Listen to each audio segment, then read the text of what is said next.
proceedings of Wednesday, 11th April 2018.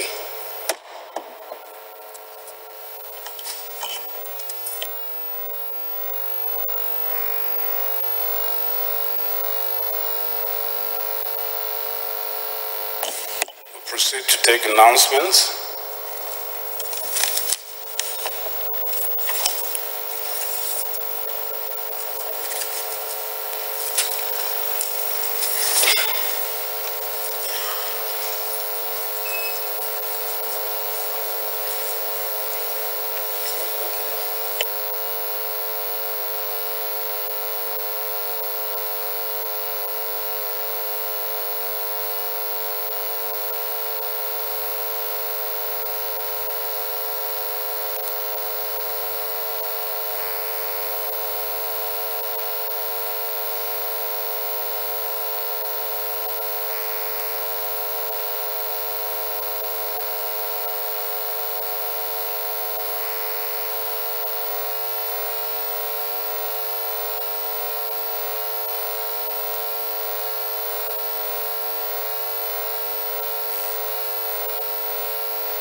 Honorable colleagues, we have in the gallery councillors from Bruto Legislative Arm of Government and the Bruto Local Government Area of Delta State. If you are there in the gallery, please rise.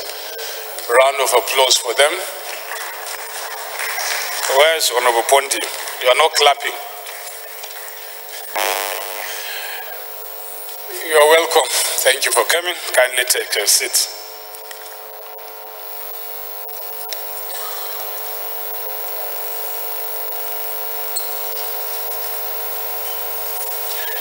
We have also in the gallery councillors from Ikorodu Federal Constituency who wish to observe the plenary session today, 12 April 2018. If you're there in the art gallery, could you please rise?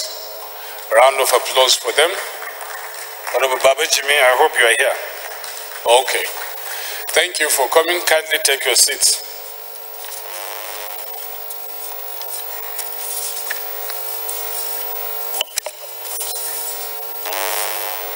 Announcement, People's Democratic Party caucus meeting. There will be a crucial meeting of the House of Representatives, PDP caucus, with the National Chairman and the National Working Committee of the party today, Thursday, 12 April 2018.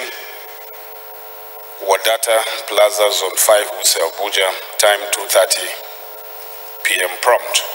Announcer, Representative Prince Chukwuka Onyema, Deputy Minority Leader.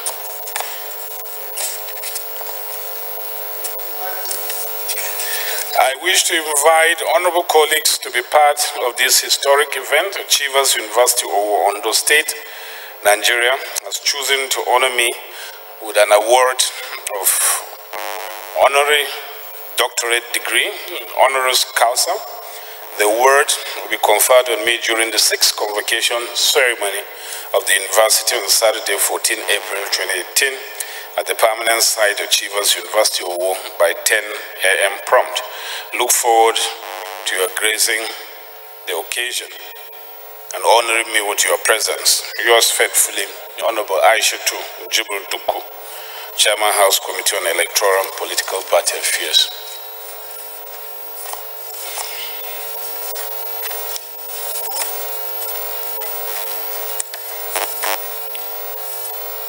Any member has a petition to present to the House may please rise to do so. Honorable SNI. Mr. Speaker, honorable members, my name is Honorable Selim Ben. I represent Bakassi, Calabar South, Speaker from Cross River State. I have a petition here, Mr. Speaker, for the urgent intervention of this House over the diversion of skill acquisition empowerment program in 2017 budget for the displaced people of Bakassi. Mr. Speaker, they are complaining that the Ministry of Niger Delta have diverted those projects to the detriment of the displaced people of Bakassi who are suffering all over the Bakassi local government. They want the intervention of this House so that the property is done. With due respect, Mr. Speaker, I want to lay this petition before the House. Please proceed and lay the petition. Honorable Mark Bila. Thank you very much, Mr. Speaker. My very honorable colleagues, Mark Tese Bila, representing Gwe East, Gwe West Federal Constituency of Benue State. Mr. Speaker, I have a petition from a member of my constituency, former Corporal Nathaniel Baka, alleging his wrongful dismissal from the police. I want to crave your indulgence, Mr. Speaker, to lay this petition before this very honorable House. Proceed and lay the petition. Any more petitions?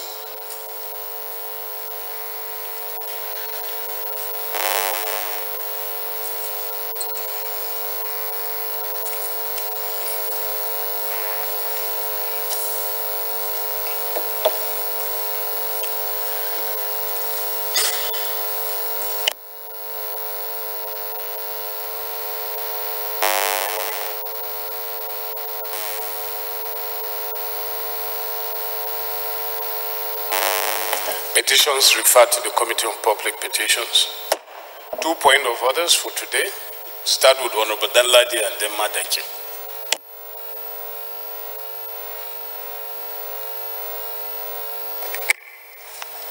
Thank you very much, Mr. Speaker.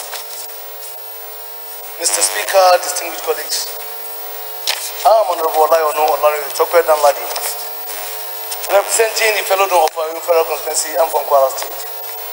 Mr. Speaker, I have a matter of urgent public importance, and I'm bringing under Order 8, Rule 4 and 7, praying that the House should consider this as urgent and suspends the relevant rule to enable me move this motion, as the matter is on the recent attack of the police by armed bandits in Ofa, local government of Kwara State. I so move. 2 motions in one. First is that we consider the matter as urgent. Second will be Honorable Namdas. Honorable Speaker, honorable colleagues, I am Razak Namdas. I represent Ganye Jada Tongoma Ibelwa. I am from Adamawa State. Mr. Speaker, I rise to second the motion heavily moved by my colleague that the matter is urgent and should be considered urgent, Mr. Speaker. I so moved, Mr. Speaker. Those in favor of the motion say aye. Those against it say nay. Ayes have it. Second motion is that we suspend our relevant rules. Honorable Baba Jimmy. Thank you very much, Mr. Speaker. Honorable colleagues, my name is Baba Jimmy Benson. I represent the very good people of Ikorodu Federal Constituency. I second the motion ably moved by my good friend. I so second, Mr. Speaker. Those in favor of the motion say aye. Those against it say nay. Ayes have it. Honorable Tokpe, you can now move your motion. Thank you very much, Mr. Speaker. Mr. Speaker, distinguished colleagues, the motion is on the loss of about 30 lives and 50 injured persons in bank robbery in Ofa, Kwara State, on Thursday, 5th April, that it needs urgent intervention. This House notes that there was a deadly armed robbery attack in Ofa, Kwara State, on Thursday, 5th of April 2018, where a gang of heavily armed robbers, numbering about 30, in convoy of about 10 vehicles, invaded the town. Aware that these robbers commenced their dastardly actions with an invasion of the police station in the town, where about 16 policemen were killed before descending on the citizen and the bank, where innocent citizens, including bankers, were killed with no invisible restriction from anywhere. Concerned that the security system could be easily overwhelmed and personnel gruesomely killed in security facilities is an issue that calls for serious concern. Also aware that the citizens have the right to security and right to life as guaranteed in Nigerian Constitution, Section 31. That this cannot be overemphasized or looked down or undermined. Mr. Speaker, distinguished colleagues, the House will resolve condemn this action of this robber in entirety. 2. Commiserate with the people of Ofa in Kwara State and Nigerian police for the loss of life, humanity, and material resources. 3. Mandate the Nigerian police to investigate and unravel the robbery in order to bring the culprits to book and prevent future occurrence. That the Nigerian police should look into the site and location of police stations all over the country in Nigeria. 5. Urge the House to observe a minute silence for the repose of the departed souls and quick recovery of the injured. I so move. Second, Honorable Shekaro. Thank you, Mr. Speaker, honorable colleagues. My name is Honorable Hassan Adam Shekarau. I represent Pirinongwari, Giwa Federal Constituency. I'm from Kaduna State, Mr. Speaker.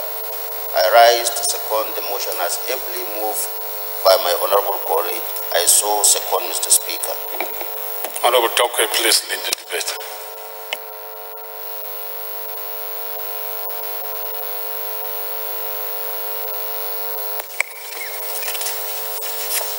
This incident of robbery becomes the order of the day and part and parcel of Nigerian system that is actually proving the insecurity in totality in Nigeria.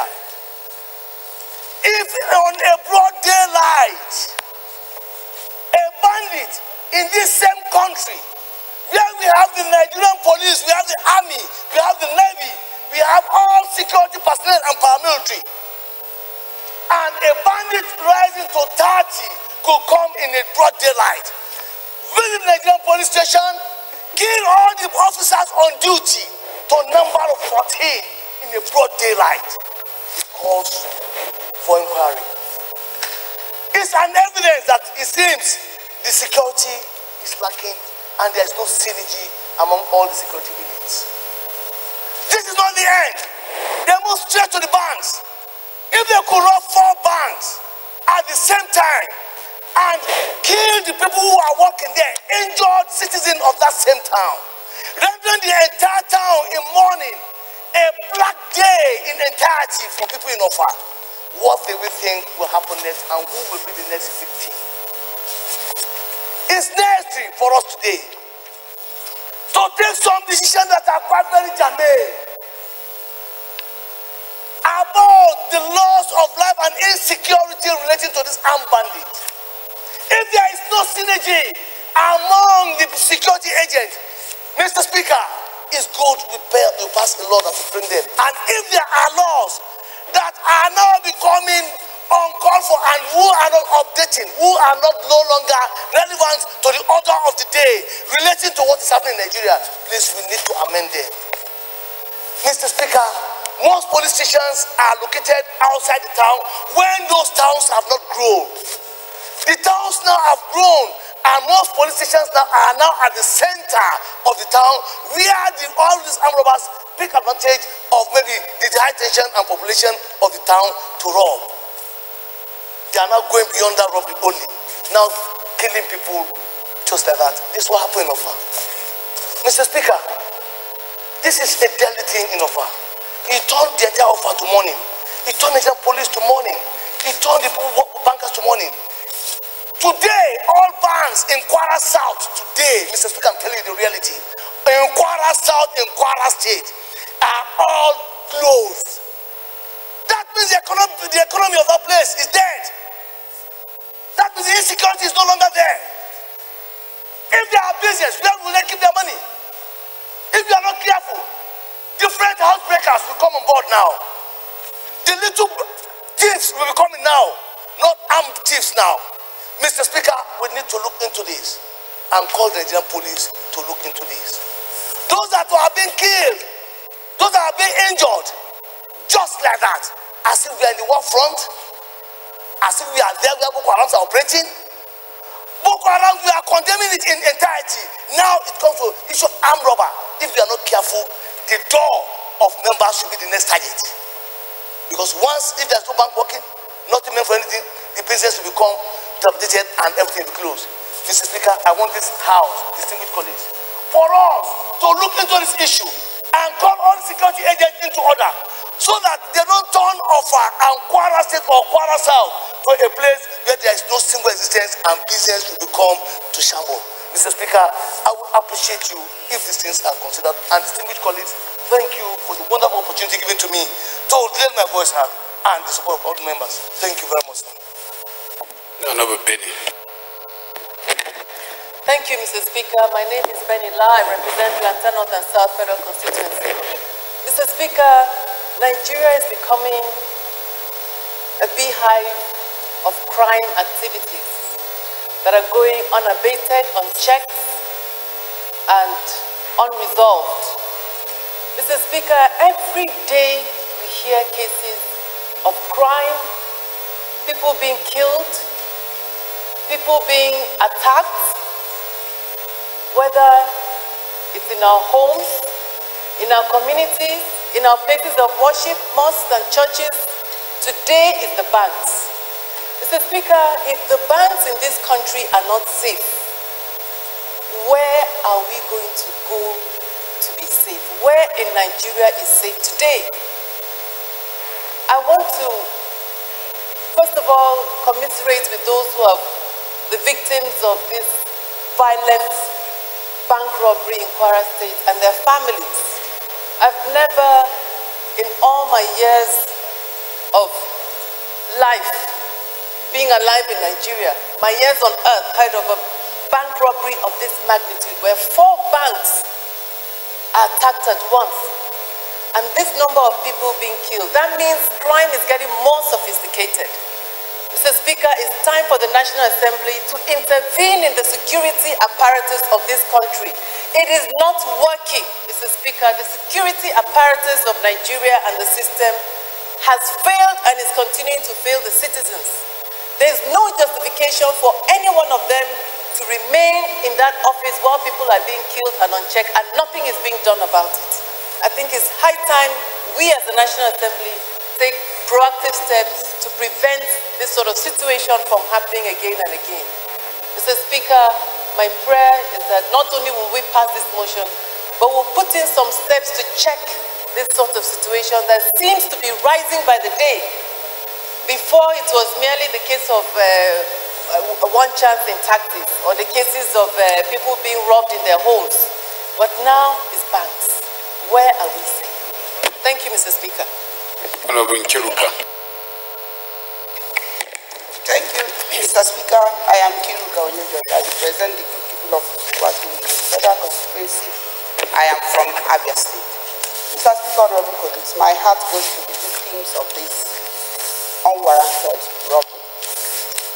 And the critical question we ask at this point is, what has happened to our security systems and apparatus? And if robbers can go to police station of all places, I'm not even talking about banks, because at the time, sometime a few years ago, there were no banks that operate around my own constituency, from Isuguato to Umunoji to Okigwe, because the banks were closed down because of robbery. So we've had such incidences in the past, on, and nothing will ever happen, because what they will do, they will close the banks, after some time they will open the bank. But the critical issue here, which is worrisome, is for robbers to enter police station. That one is out of place because police station is supposed to be a place where security people are seated and are aware, and of course they are armed. And so if these people can take police station, so what less about bank that you have few operatives in the banks? So this is an eye-opener to this current political situations in our country and what is this government actually doing concerning security situations. Yes, it might sound out of place, but this is part of why we voted this government honestly. We talked about security because at the time we talked about Boko Haram, the former government, they were not doing enough, and now from Boko Haram, and then now we are talking about people being attacked inside police station, and not just like they were passing or you see two police people unguided on the road and you beat them and collect their arms. This one was that they prepared and they confronted the security themselves. And so for me, it is a sad commentary. It's not supposed to even be discussed because there are some things that we are not supposed even to talk about. This is unimaginable. For banks, they have had issues in the time past, but sir, I urge that the police committee should go on and investigate the matter.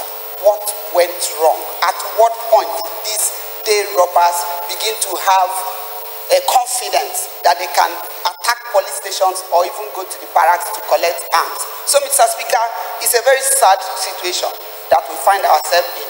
But that is to say it is also an eye-opener and a wake-up call for the government in power to look inwards and see how they can rescue this country that we are in. Thank you, Mr. Speaker. Honorable Party. Thank you, Mr. Speaker, my colleagues. My name is Honorable Aliyu Ahmed Patigi. I represent the people of Etu, Moro, Patigi. I'm from Kwara State. Let me first start by offering my condolences to the families of the bereaved, 30 and counting, and several people that are in various hospitals in the state of Kwara. Mr. Speaker, the shocking thing about this attack is the brutality where victims were shot directly so that they die immediately. It is not, people say it's armed robbery. I don't see it as armed robbery. It is more of a cult-like killing. The age of the people that came to carry out this attack are between the ages of 18 and 21 from the people that saw them. Armed robbery does not take place in this fashion. There was a case of a little girl that was selling plantain.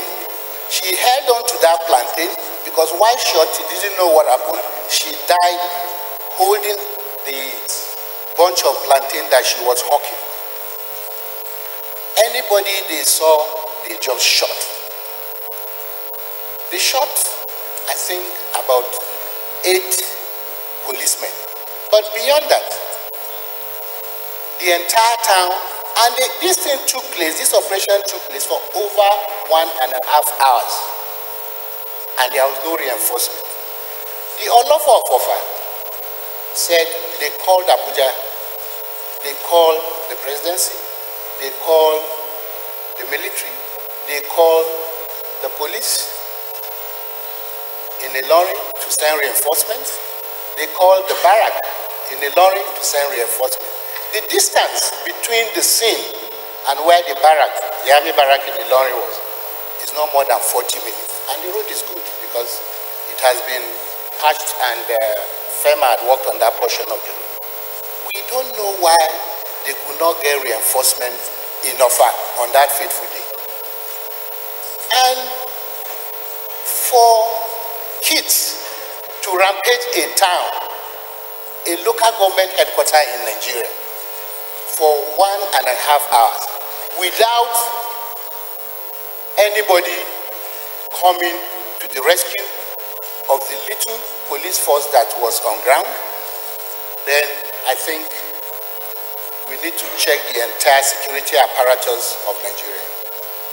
The first thing I think we should look at here is this. Why should an entire senatorial district be so scared that all the banks had to close? Because this had happened in a neighboring town, in Kwara South, in Oro. It happened in another town, I think in Omuara.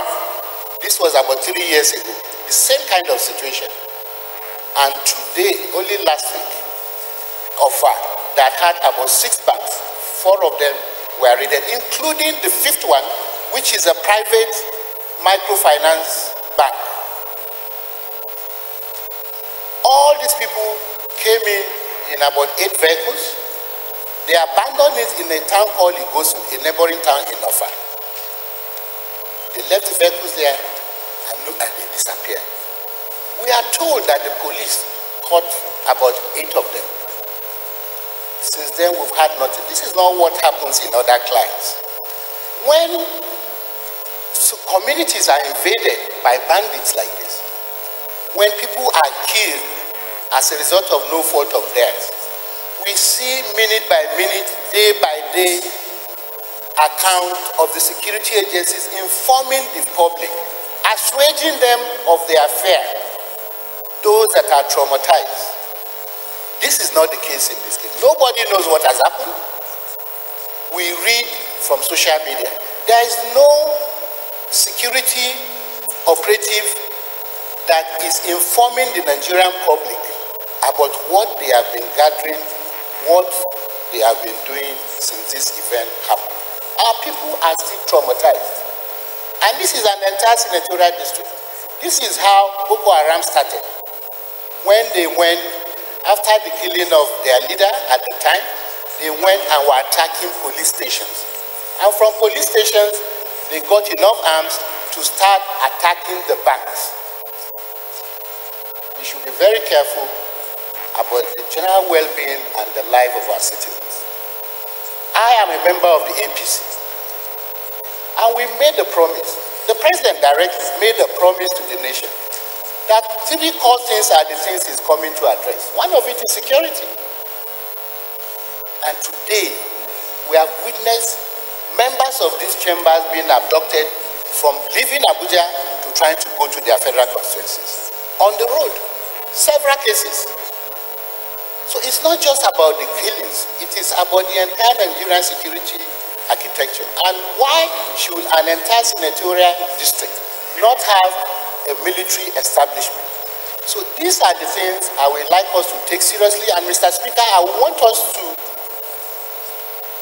conduct what we call a security as a house to ask for a security summit so that we can better address this issue and see a way of looking at the holistic security architecture of Nigeria.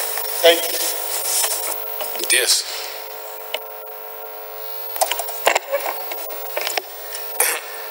Right, Honorable Speaker. Honorable colleagues, my name is Lasun Yusuf. I represent Irepodun Olorunda Oludo Shukufera constituency. I'm from the state of Osun. I will start very immediately from where Pateki stopped. And when I first heard about this, my mind went straight to the stages the Boko Haram people took when they started some 8-9 years ago. And I want to totally, without investigation, believe that they are of the same nature.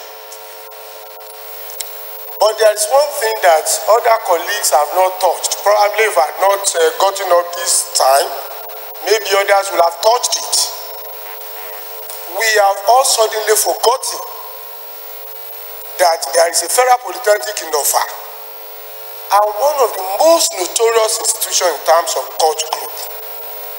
And that institution is right in the heart of Offa.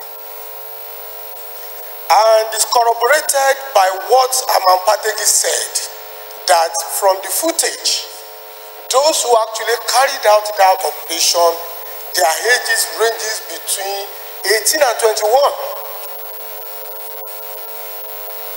And so, the kind of school we attended at in our own generation are school far located outside the center of the town.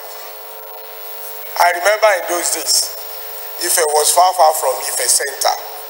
But today you have an institution right in the heart of the town.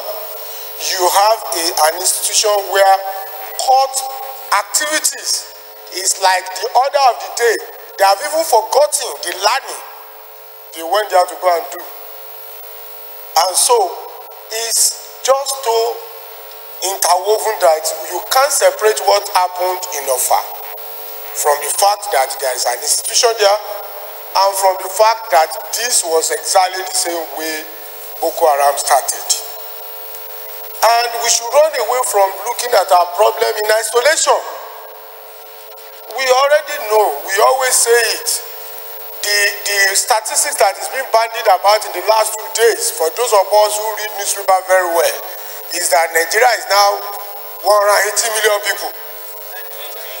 188 million people.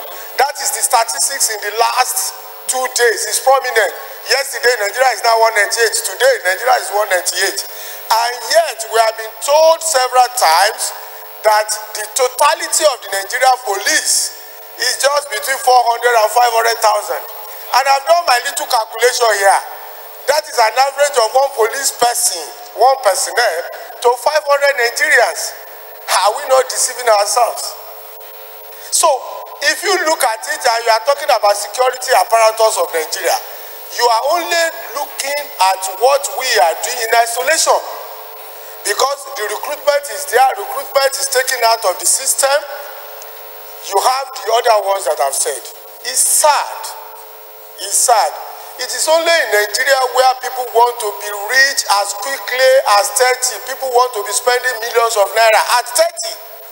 Whereas the white man that colonized us will tell you that men are their best during their 40s. You don't begin to get very responsible and accountable in life until you are beyond 40. That is when what you have done, the input of your life will become to germinate. But when you have a university or a polytechnic student at 21, wants to ride a Range Rover, wants to ride a G-Wagon, wants to even ride on this 2018 Toyota Camry, and they say they started by calling them Yahoo, and those were the ones doing these things on computer. But Mr. Speaker, if they say somebody is a Yahoo Plus in Nigeria, you know what it means? He has gone to make ritual with human parts to make money. And you find this particular age group within that system. So when they are not able to do that, of course they get daring, they have access to gun. Other than the gun I see with the police, I've never touched a gun all my life. Other than the AK-47 I see with the police. So this thing, my advice is this. My heart goes out to those who are killed in that incident. It was horrible. We have forgotten to, or let me remind us, that Ofa is the second largest town in Kwara State. Which goes to show that if the economy of Ofa is brought down, that means a chunk of the economy of the Kwara State is already down. And so it's huge. What we are talking about here is very huge. Though banks have their own problems. Banks have their own problem because there are so many inside problems. Some of them at times even collaborate with robbers. We have had cases like that. So, Mr. Speaker, it's not about security summit. It's not about calling police. It's about looking at Nigeria in entirety and begin to make sure that we begin to piece together our problem in a manner that when you are able to solve one, either wholly or partly, it affects positively another problem. That's our problem. Because if that could happen in Ofa, in some why I'm touched is that by September of this year, Osun will be going to governorship election, and we are the nearest to offer.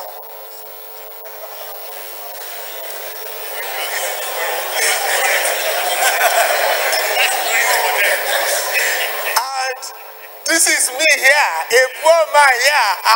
I can't handle a gun. I've never touched a gun, and I don't use struggling all these things. It's in a lighter mood, but and I've had situation in the past where people will go to the same offer that I've just spoken about to go and carry area boys and students to come and invade Osun in terms of politics. So, Mr. Speaker, thank you for this opportunity. We pray that those who are killed in that operation, we pray for the repose of their souls, and we pray for the turn of offer. Thank you very much, Mr. Speaker. Time is far gone. I recognize one or two more and then we'll close the debate. Honorable Toby, and then rules and business. Thank you, Mr. Speaker. Honorable colleagues. Mr. Speaker, I represent an area of Gweji River Federal Constituency from Enugu State. Mr. Speaker, we have railed out statistics here, but I want to add to that.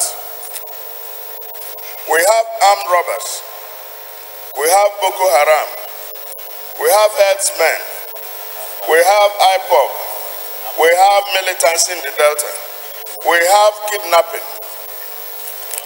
Added to that, the other statistics I want to give you is that in the past 2 weeks, we lost 21 people in Benue. We lost 30 in Kwara. In Birnin-Ngware, we lost our men and women, 13 of them that were serving the Nigerian Armed Forces. Mr. Speaker, a few weeks back, we lost 41 in Zamfara. Mr. Speaker, the other day, there were claims of our having lost 800 people in Taraba. I want to give you another statistics, Mr. Speaker. General T.Y. Danjuma, a few weeks ago, said Nigerians should defend themselves. Mr. Speaker, an emir around Birnin-Ngware also said Nigerians should defend themselves. Yesterday, on Nigerian television, in one of the local governments in his state, the Benue State Governor said Nigerians should defend themselves with stones. Mr. Speaker, what you now ask, what is the difference? What is the color? What is the character in all these crimes? What does it tell you? It points to you clearly a state in anarchy. It tells you clearly a dysfunctional state, where the responsibility of government to discharge its security functions have been abdicated. Mr. Speaker, yesterday, the President said that the attacks by herdsmen have been occasioned by the collapse of the Libyan Republic in the Sahel, and by politicians, including me and you. Now, the fundamental question to ask, Mr. Speaker, is why are other nation states in Africa who are even bordering Libya before Nigeria not experiencing the same level of malaise and crime? It's a fundamental question. And why should we always blame? If the state is not able to handle its responsibility with regard to security, then something must give. Mr. Speaker, what we have is an armada of crimes. Like you pointed out the other time, we like to dump money on problems. We don't like to prevent them. You went to Ajokuta the other day. Not not a few Nigerians listening to you because you know Ajaokuta has the potential to create about 10,000 jobs. And the collateral consequence of those 10,000 jobs will create another 20,000. But the state is not thinking. The state is not thinking. We do not know why our people are giving. Nigerians are not known to commit suicide, Mr. Speaker. We are not given to crime, Mr. Speaker. Something is occasioning it. And that is when the economic environment is not enabled. Mr. Speaker, I'll tell you a story. I left my village some time ago in the past, and I was attacked by armed robbers. And I drove back. This person in front of me was attacked. I drove back to a police post.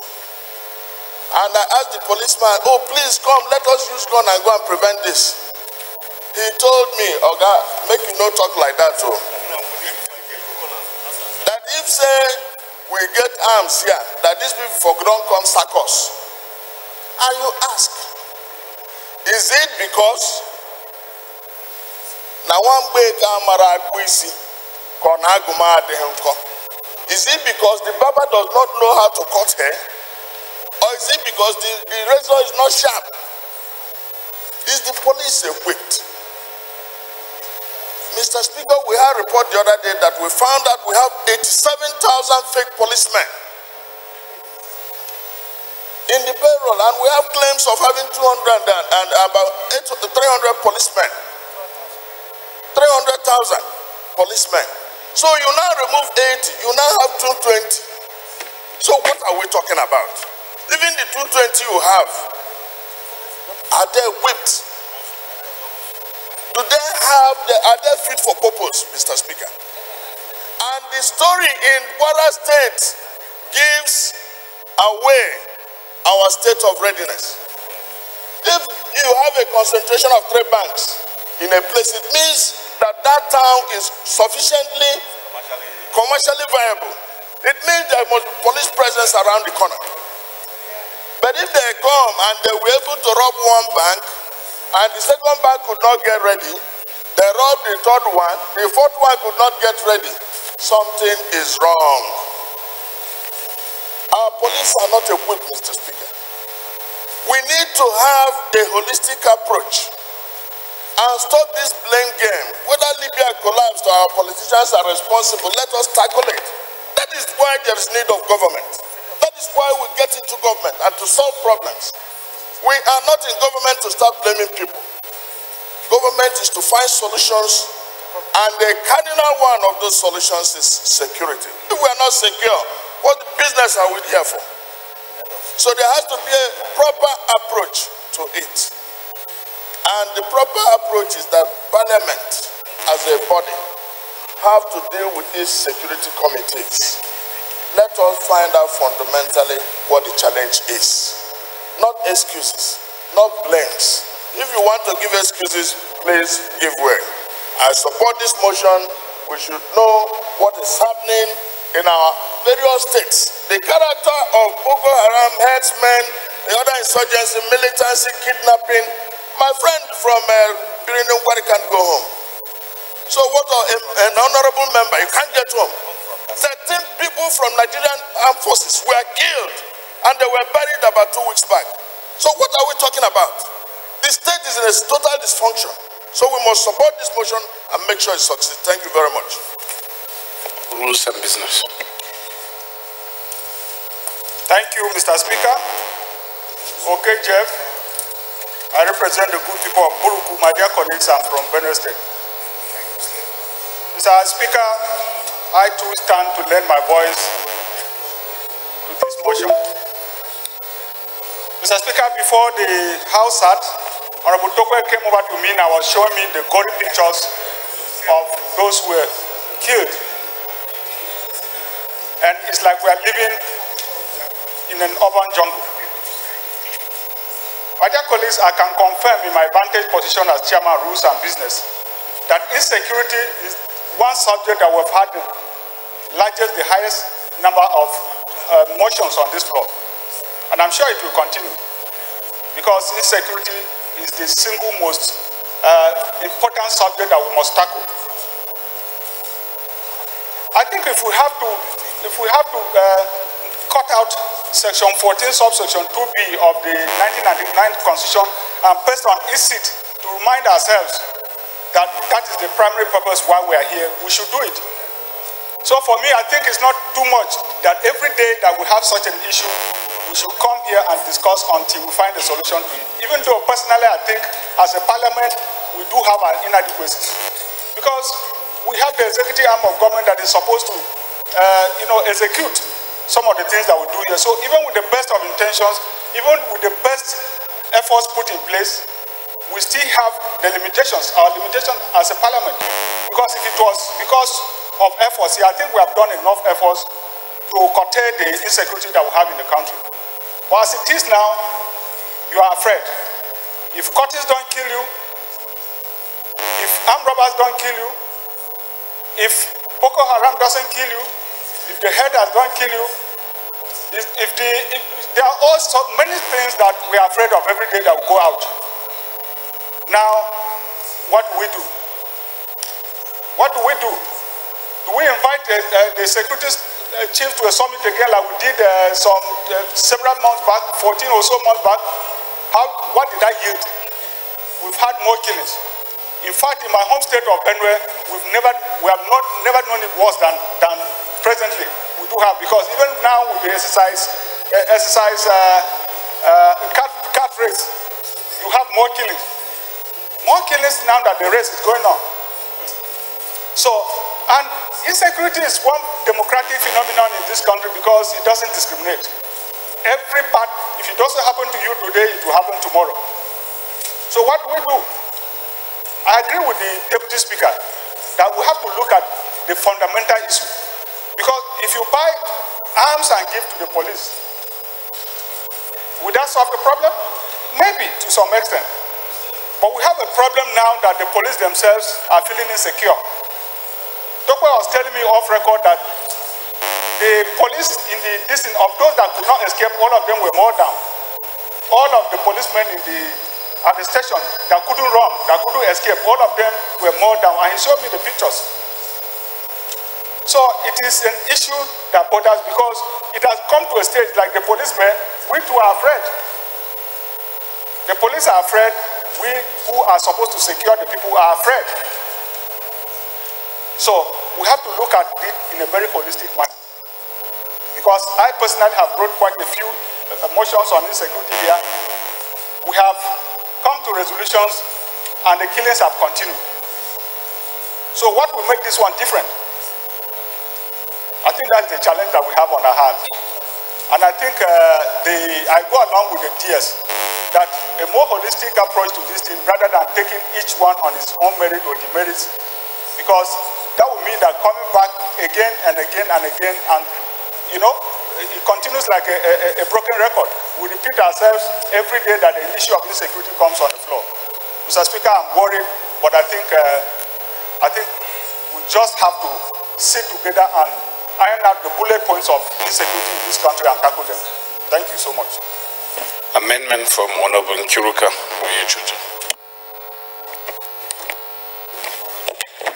Thank you, Mr. Speaker.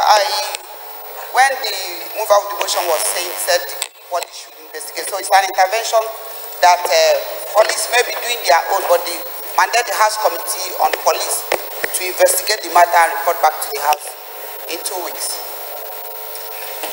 Any seconder to the amendment? Honorable Mari. Thank you, Mr. Speaker. My dear colleagues, Engineer Solomon Marel is my name, and I represent the very good people of Mango-Bokos Federal Constituency. Mr. Speaker, I'm from the Home of Peace and Tourism, Plateau State. I rise to second the amendment heavily moved by my colleague. I so second, Mr. Speaker. Thank you. Those in favor of the amendment say aye. Those against it say nay. Ayes have it. Those in favor of the motion as amended say aye. Those against it say nay. Ayes have it. I think in the resolution we have, we carried a prayer for a minute silence. I think so. Honor of those killed in the unfortunate incident. So may we please rise to observe a minute silence.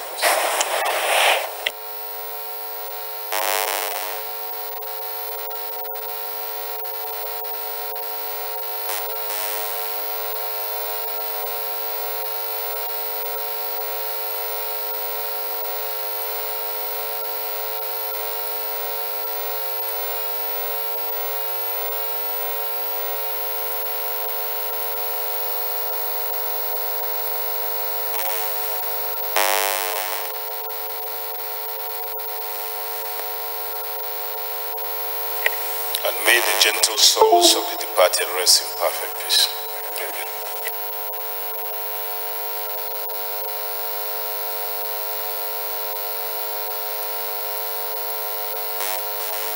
Honorable Madaki.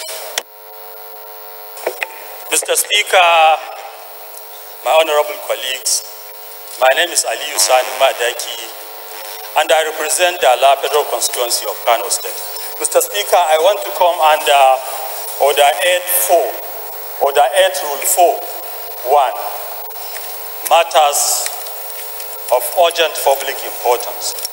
And the matter I want to bring before the attention of this honorable House has to do with abuse or disregard of provision of the Constitution of Nigeria 1999 as amended by men and officers of the DSS.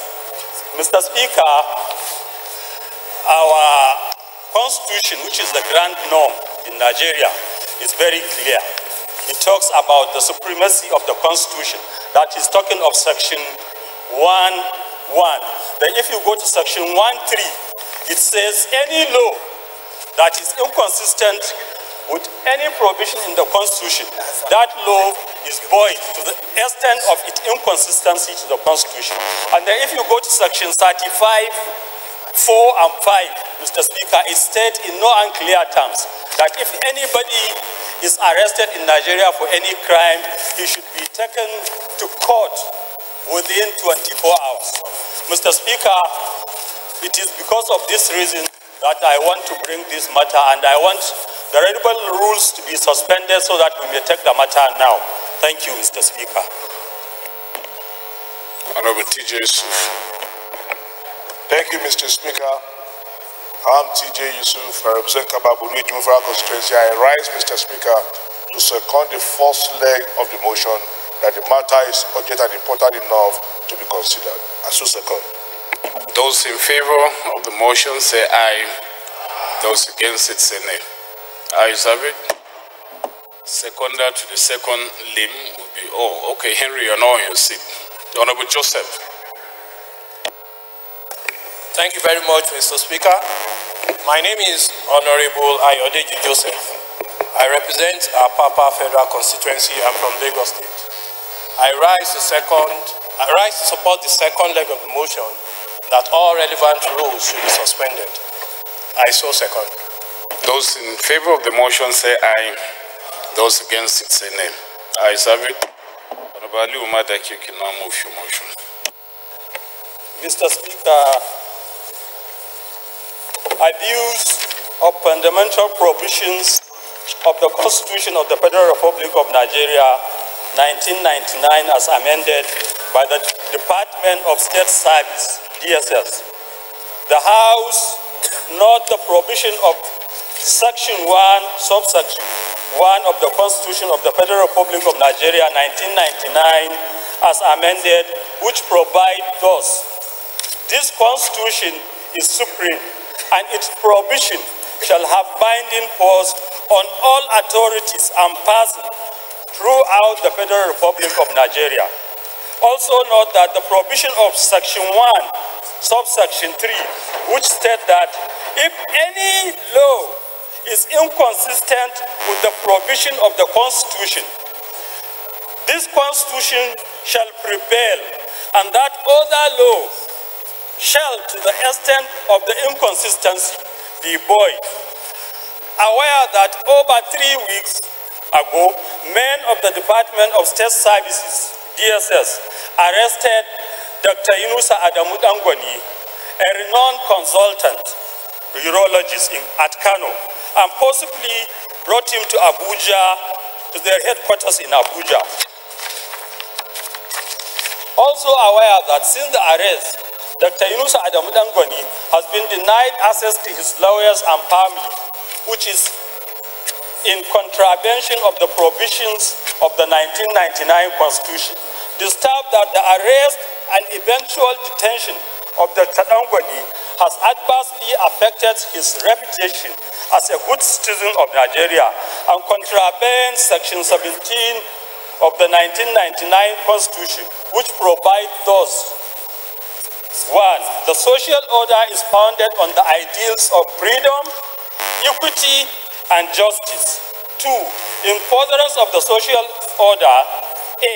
Every citizen shall have equality of rights, obligation, opportunities before the law. And B. The sanctity of human person shall be recognized and human dignity shall be maintained and enhanced. C. Government actions shall be humane. Regret that the action of the DSS toward the right and sanctity of Dr. Angwani has not been humane. Neither was his dignity maintained and respected.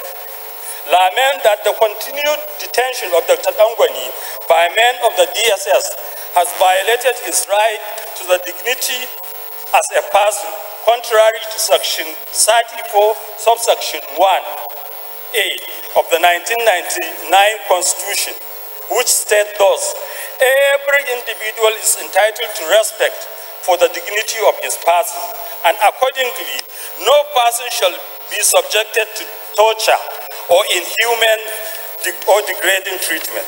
Also lament that refusing Dr. Angwani access to his lawyers and family, or refusing to charge him to court, offend his personal liberty, contrary to Section 35(4) and 5 of the 1999 Constitution, which provides any person who is arrested or detained in accordance with the subsection 1C of this section shall be brought before a court of law within reasonable time. Then 5, it says in section 4 of this section, the expression reasonable time means in case of an arrest or detention in any place where there is a court of competent jurisdiction within a radius of 40 kilometers, a period of 1 day. Concerned that the continued detention of Dr. Angwani contravened section 36(5) of the Constitution, which presumes him innocent until he is proven guilty. Worried that the way men of the DSS choose to treat the arrest and detention of Dr. Angwani amount to constituting itself into an institution operating under a different law and constitution in clear violation of the 1999 Constitution as amended. Believe that the Parliament must stand its feet to defend the provision of the 1999 Constitution, as it has jointly and severally sworn to do so. Resolve to direct the Department of State Service to release Dr. Angwani without delay, or if it believes that he has a case to answer, charge him to court immediately in consonance with the provision of section 35(4) of the 1999 Constitution. Mandate the Committee on Justice and National Security and Intelligence to investigate cases of similar nature, like that of Colonel Samba Dasuki and others, and report back to the House within 2 weeks. I so submit, Mr. Speaker. Any seconder? Honorable Pondi. Thank you, Right Honorable Speaker, honorable colleagues. My name is Julius Babus Opondi. I represent the very kind people of the Federal constituency, Mr. Speaker, in Zonkama from Delta State. I rise to second the motion, ably moved by my colleague as a second.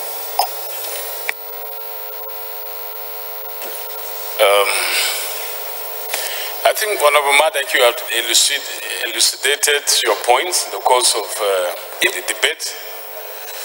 So our rules is simple: those who speak for and then against. Or has it been seconded? You just moved it, and Pondi seconded it. Okay. So we'll take Honorable Abonta. There's no point of information, it's a point of order. Except it's a point of order. There's no provision for point of information. You will speak, certainly. Information. Okay, let's listen to the information. Honorable colleagues, Mr. Speaker, I'm from Kano State. I'm from Kano State. And my name is Representative Aminu Suleiman. Mr. Speaker, I requested for this so that I can offer advice for honorable colleagues to appreciate the content of this motion so that we can be guided. The issue under reference, Mr. Speaker, has to do with allegation of terrorism in Kano. Somebody sent a text messages to all girls secondary school in Kano, alleging that there is a plot by Boko Haram to embed institutions in Kano and abduct schools girls. DSS went into action and apprehended the main culprit.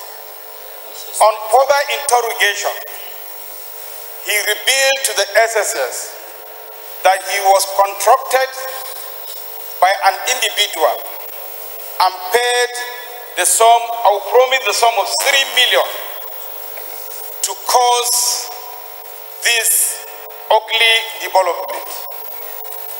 It was confirmed that 1.5 billion was paid to the person with a promise to pay him the balance if he succeeded in creating tension in Kano State. DSS went further to arrest the main person being accused as revealed by Honorable Madaki. The suspect is now under interrogation by the DSS. I am not about to guide this House on what to do, but it's important we appreciate the issue under discussion. If we allow, Mr. Speaker, if we allow, I have right, I have been recognized, please, honorable colleagues. Mr. Speaker, if we allow this process, then it means we are paying lip service. We are paying lip service. Please, honorable to TJ, what we have been preaching. Silence, please. Here, sometimes accusing our security agencies of going to sleep when there are serious security issues. I understood the position of my colleagues who are trying to shout me down. They have right, but I cannot be intimidated. I have to say this thing. If we use the floor to harass the security and to threaten them and to intimidate them, and we allow a culprit to go scot-free, I don't know if anybody will come tomorrow here and said our security agencies are not proactive. So, Mr. Speaker, please, I urge members. Please. I urge silence, members. Please. I urge members to be careful on this matter. We urge members to be very, very careful on this matter. This is my information, Mr. Speaker. You are a dog. I don't know you are a dog. Sorry, honorable colleagues.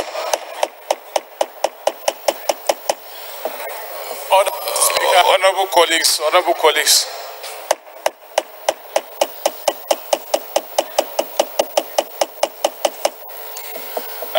It's better we're properly guided, and I think by virtue of the oath of office we took here, we're meant to defend the provisions of the Constitution without fear or favor.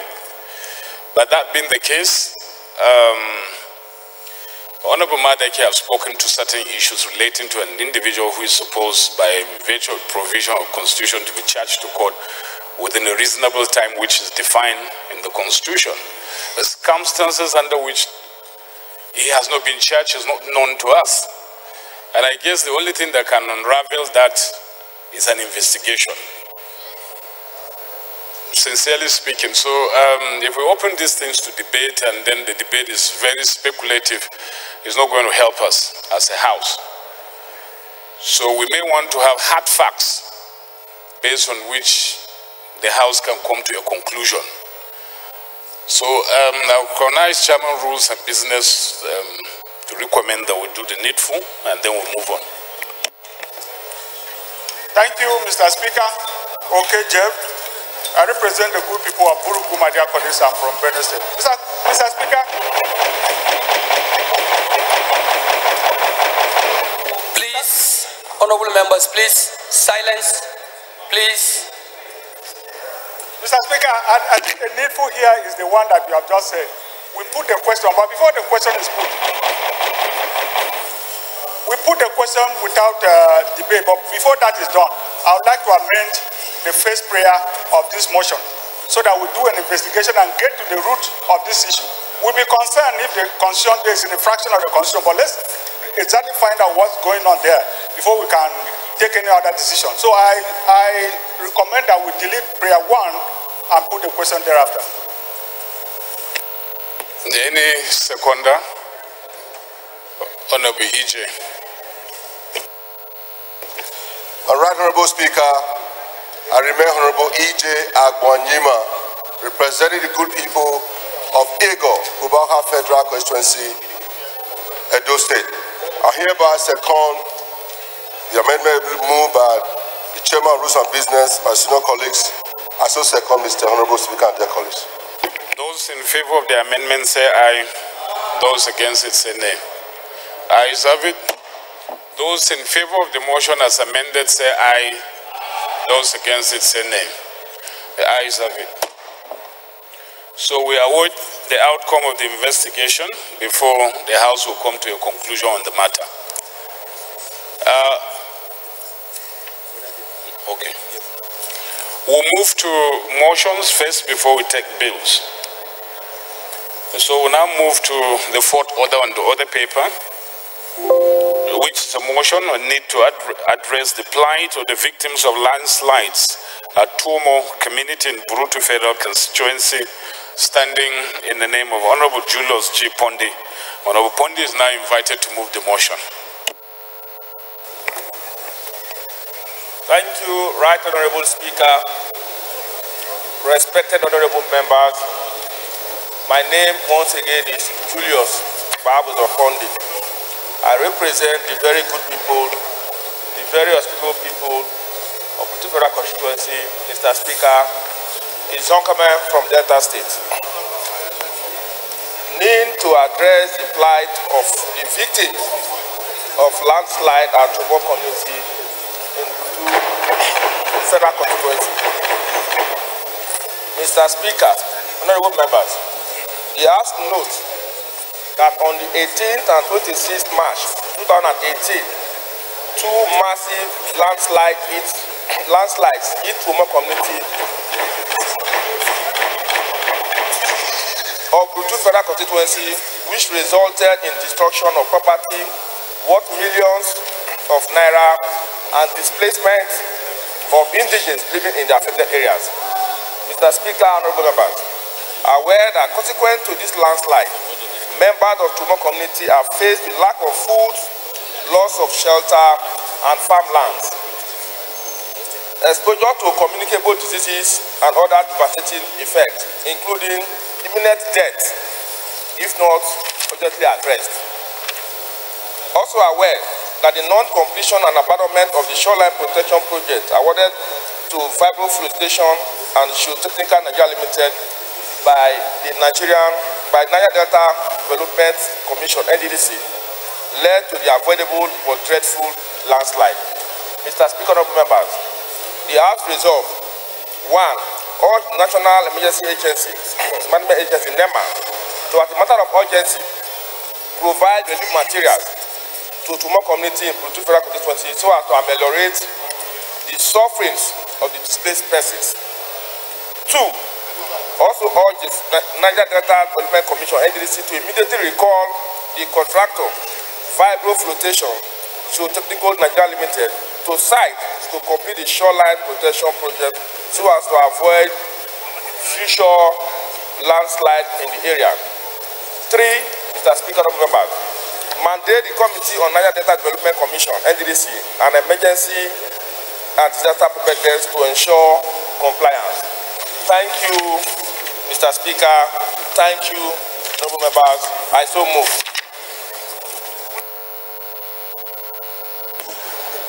Honorable Evelyn Oboro. Thank you, Mr. Speaker. Evelyn Omaboa Oboro, representing Okpesable, Ubia Federal Constituency from Delta State. I rise to second the motion ably moved by my colleague, Honorable Julius Kondi. I so second. Thank you, Mr. Speaker. This is a motion on disaster, so I'll put the question. Those in favor of the motion say aye. Those against it say nay. Ayes have it. The fifth order of the day is a motion calling for audit and upgrade of facilities at the Benin Airport, Edo State, standing in the name of Honorable Omosede Ibinidium. Honorable Ibinidium is now invited to move the motion. Chairman, Rules and Business. Thank you, Mr. Speaker. I move that item number 5 on the order paper be stepped down as Honorable Ibinidium is not available to move it. Fifth item on the order paper stepped down by leave of the House. Sixth order of the day is a motion on need to investigate the proposed payment of $17 million to lawyers by the Attorney General of the Federation for recovery of a bachelor loot, standing in the name of Honorable Mark Tisa Bila. Honorable Bila is now invited to move the motion. Thank you very much, Mr. Speaker. My very honorable colleagues, Mark Tese Bila, representing Way East, Way West Federal Constituency of Benue State. Mr. Speaker, my honorable colleagues, I rise to move a motion on silence, please. To investigate honorable members, please. The proposed payment of $17 million Honorable Babale, by the Nasiru Attorney Babale, General please. Chairman House Services, please.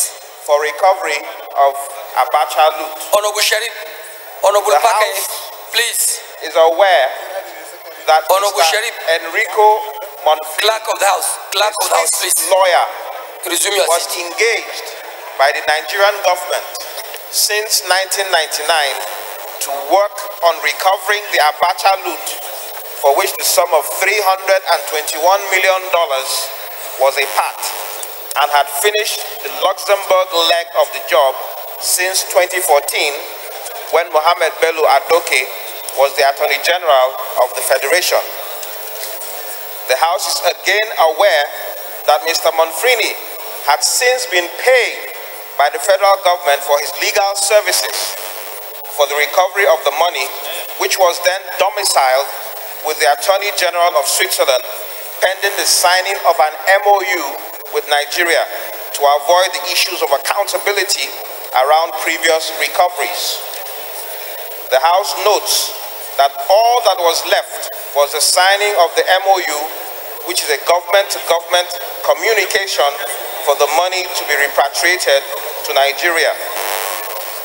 The House is also aware that Abubakar Malami, SAN, the Minister of Justice and Attorney General of the Federation, had curiously engaged the services of another set of Nigerian lawyers in 2016, namely Oladipo Okpesheyi, a senior advocate of Nigeria, and Temitope Adebayo for a fee of $16.9 million, which is about 6 billion naira, without due process. And the House is informed, it's alleged, that these lawyers had cause to have related with the Attorney General in a different circumstance. The House also recalls that the terms of the agreement reached with Mr. Monfrini for the recovery clearly spelled out that no other lawyer will be engaged for the return of the money to Nigeria. The House, therefore, resolves to set up an ad hoc committee to investigate the circumstances surrounding the engagement of Nigerian lawyers, namely Oladipo Okweshayi, SAN, and Temitope Adebayo, for a fee of 16.9 million when the actual work had been concluded by Mr. Enrico Monfrini and was paid by the Nigerian government for the recovery of the sum of $321 million, part of the Abacha loot from Luxembourg, and whether due process was followed, and to report back within 6 weeks for further legislative action. The House also resolves to request that His Excellency President Muhammadu Buhari, DCFR, to suspend the payment of the said fee of 16.9 million or any part thereof pending the investigation of this matter. I so move, Mr. Speaker. Deputy Minority Leader, but this is just for secondment. Okay. Thank you, Mr. Speaker. Looks like you noticed that my spirit is a bit charged today. My name is Chukwuka Onyema. I represent Ogbaru Federal Constituency of Anambra State. I rise to second the motion, ably moved by my brother, Mark Bila. Honorable Bila, your motion was quite extensive as well, so 2 minutes to round up your arguments on the motion. Thank you very much, Mr. Speaker. It is no longer in doubt that certain monies that were part of the Abacha loot, specifically the Luxembourg aspect of it, were recovered. Curiously though, Nigerians were not made aware that this money had been paid until the recent allegations that came to the fore from media reports. Now, the Attorney General himself confirmed to Nigerians that all that was required for the repatriation of these funds was an MOU, which he took to the Federal Executive Council and was given approval for. Now, there are allegations now that another set of lawyers, which in my opinion will be a conflict of interest if it is proven that he previously had relationships with these lawyers in another circumstance, in his previous assignment in another circumstance.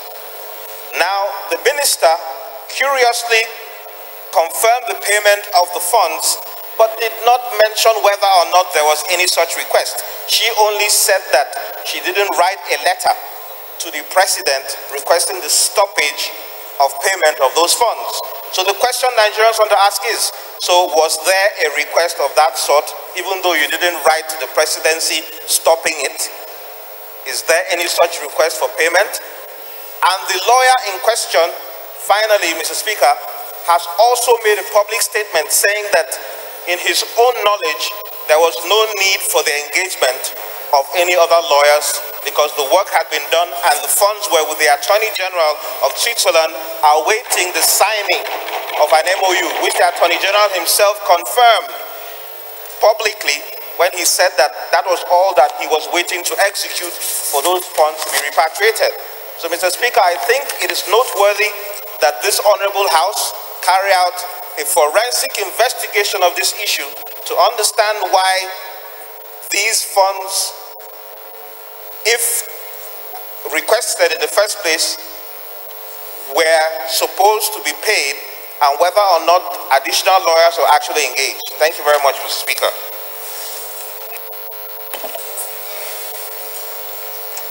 Honorable Oguma. Thank you, right, Honorable Speaker. I remain Honorable Johnson Aguagide Oguma.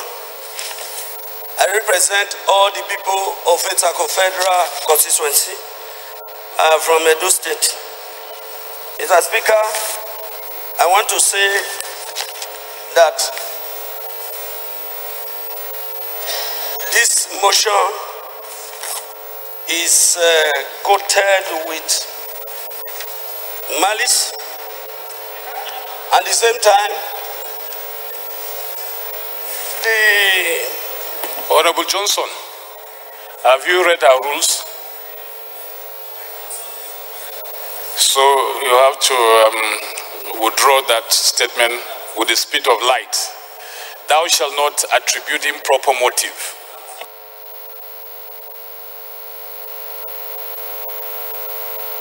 Okay, Mr. Speaker, I'm sorry, but I want to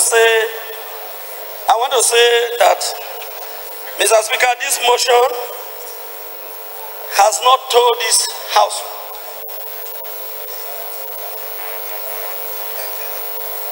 how much was negotiated with Mr. Enrico Moffrey of Switzerland and how much was paid to Enrico Switzerland, and when was the negotiation carried out.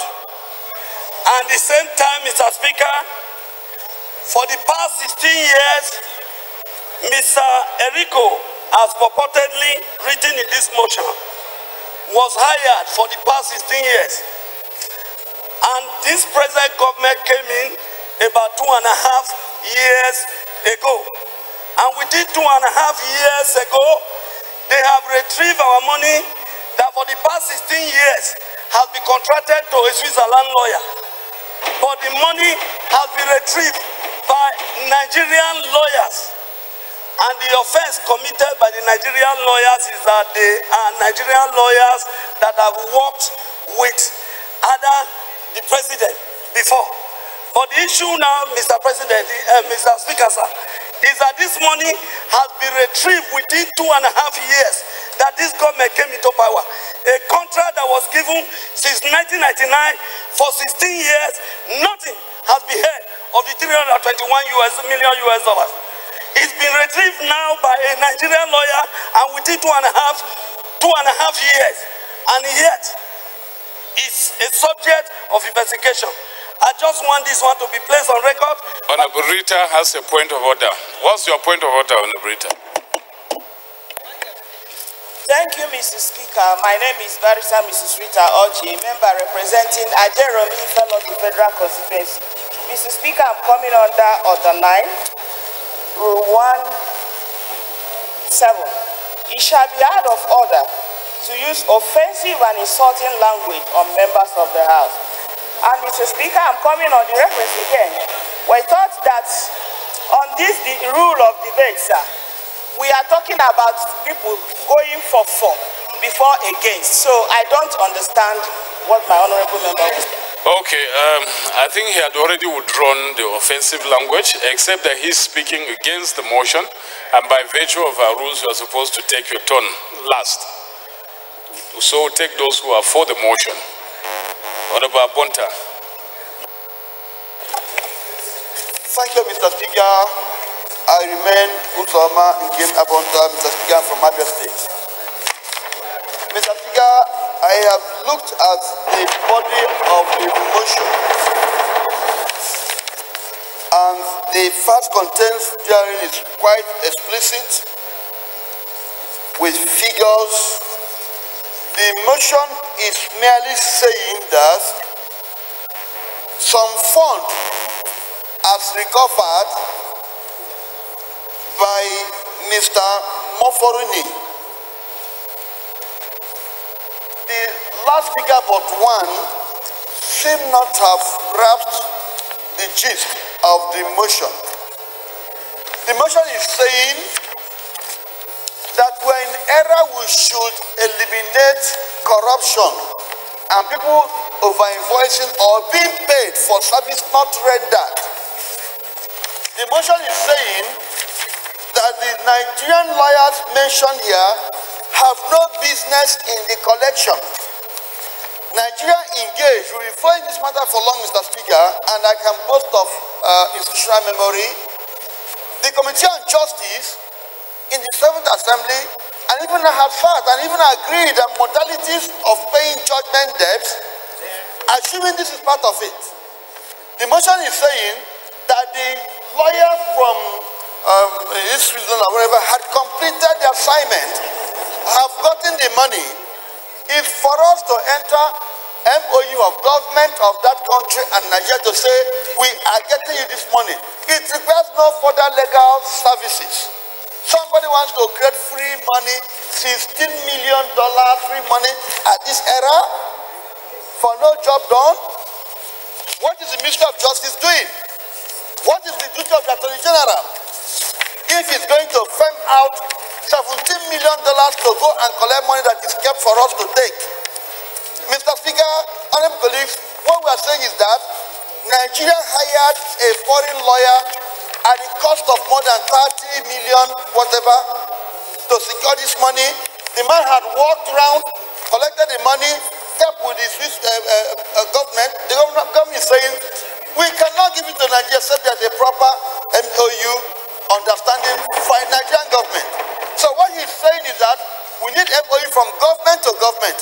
What is Attorney General engaging another firm of lawyers for? To go and sign an MOU? And then $17 million will just disappear? What are we talking? What kind of change are we in? And I mean, we'll be here talking about what's to do. Mr. Speaker, it is the height of injustice coming from the justice quarter that we will get 3 lawyers who they claim have been their partners, who work for them. That's not even an issue. You can even see conflict of interest in the matter. You can see sharp conflict of interest. And we are saying, let Mr. President, having considered the matter disclosed here, put on hold that payment pending the House investigation, the circumstances within which one is being paid. We shall be failing in our duty, in our oversight function. Please, if we do not intervene. Silence, please, honorable members. Please. It's very, very necessary for us in carrying out our constitutional duty and oversight functions to see what will the lawyers do, what have they done to warrant them to earn $17 million without no work. I therefore support Honorable Benilar, please. Society, only to add that the committee should be able Honorable to go back to the House. Honorable John Bull, please. Time frame, not more than, in fact, 14 legislative days. They should report back to us as part of the motion in its entirety. Abubakar Lawal, Honorable Abubakar Lawal, please. Away, we must stop all outreach, sharp practices, more so from the justice quarter. We want justice, and the Minister of Justice should be able to give Nigerian justice. I so support the motion, Mr. Speaker. I think one other aspect of the argument we're not looking at is assuming without conceding that anyone is entitled to, a firm of lawyers is entitled to the payment of the sum of about $17 million. Where is the money coming from? Has it been appropriated? Is this money anywhere? Or the executive can just sit, appropriate the money and pay the firm of lawyers? So that's an angle that I want someone to address. Honorable Henry. Thank you, Right Honorable Speaker, my dear colleagues. Henry Nwauba, representing the enterprising people of Mbitolu, Ikeduru Federal Constituency, Imo State. Mr. Speaker, while I appreciate the emotion that my brother, my colleague has just shown, I think there are 3 critical issues in addition to what Honorable Abonta has just raised. I think they're all contained in the body of the motion itself. And I would like to refer this Honorable House to the 2nd paragraph, and indeed the 3rd paragraph, that says that this money has actually been paid to the Swiss lawyer, but that they have been unable to access the money because they are waiting for a government-to-government transaction, a government-to-government communication. And I think the first question that we need to ask is, what is holding this communication so that the monies can be paid? That is the first issue arising from the body of the motion. The second one is that this motion has said that this new agreement with the lawyer has been done without due process. And I think that this House has a responsibility to find out, is it true that this government is going into serious contractual agreement of up to $16 or $17 million without due process? Can one man sit in his office and engage this country in an agreement that will expose us to this kind of amount without following due process? And then thirdly, sir, it says that the monies for the recovery was clearly spelled out that the Nigerian government cannot engage another lawyer in this transaction. This brings a contractual breach. If left unattended, it will expose us as a country to say that we have gone into an agreement that has not been discharged fully, and we're entering another agreement that can potentially expose us to litigation. I think these are the three issues that we need to really address, and I think they will actually indeed call for a thorough investigation. I so submit, Mr. Speaker. Those speaking for. Honorable Rita, you've been raising your hand since morning. Thank you, Mr. Speaker and distinguished colleagues. My name is Rita Oji, member representing Ajeromi Fellows in Federal Constituency from Lagos State. I rise to support this motion on three premises. The voice of this motion is investigative. And I want to believe that nobody has been jailed or sentenced, and the House have no reason to condemn or give anybody anything that somebody is wrong or right. But there is something. Is there really an abuse of process in this procedure? Does National Assembly still retain the right of appropriation? Going by what people are asserting on this motion, mine is that if this motion, as is clearly spelled, is investigative, there is no reason why we will not give it a thought. Every information we are having now almost is at the doorstep through the social media. A lot of Nigerians have started asking questions. Some have even said a lot of us know about it, that we are all together in corruption. For the House to raise their voice in this issue for clearance is very, very important.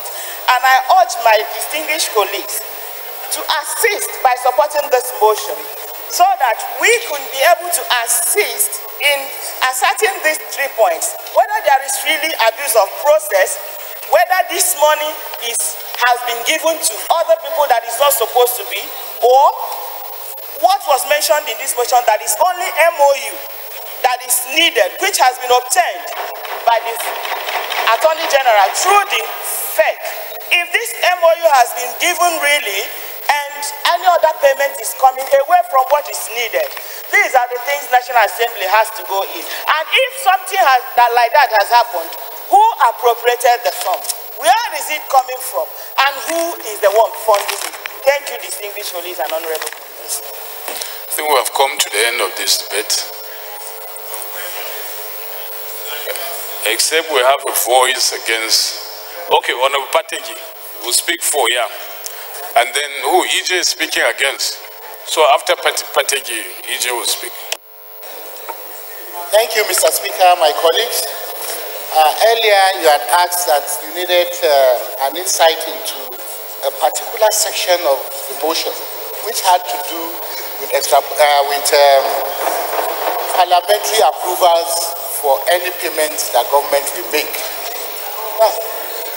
Now, my take on this is this. This motion is very, very important. And I would have even wanted us to have expanded the scope of this motion, because this one has to do with a particular transaction, which has to do with just the Abacha youth and one section of it between two lawyers. The totality of the extra budgetary spending that takes place in the Ministry of Justice, those that should know, is so enormous, to the extent that it has turned some of our lawyers into those who are suddenly the, private jet group in Nigeria. Over the years, Federal Ministry of Justice has put a lump sum in the budget without details on what they call judgment debts. This is why it comes in. Now, the interesting thing about this is this. All a minister needs to do is to take a proposal to the Federal Executive Council that the Council should approve an MOU between the ministry and a lawyer on a transaction that is international. And then they use international rates to charge whatever values they want to charge. This has happened from the days of Okonjo-Iweala negotiating the 18 billion naira Paris Club debt buyback, where lawyers were paid fantastic consultancy fees unknown to the parliament. The problem is that it is unknown to the parliament. We are not saying they shouldn't pay lawyers, but appropriation is being done now at the Federal Executive Council. That is the problem, without recourse to parliament.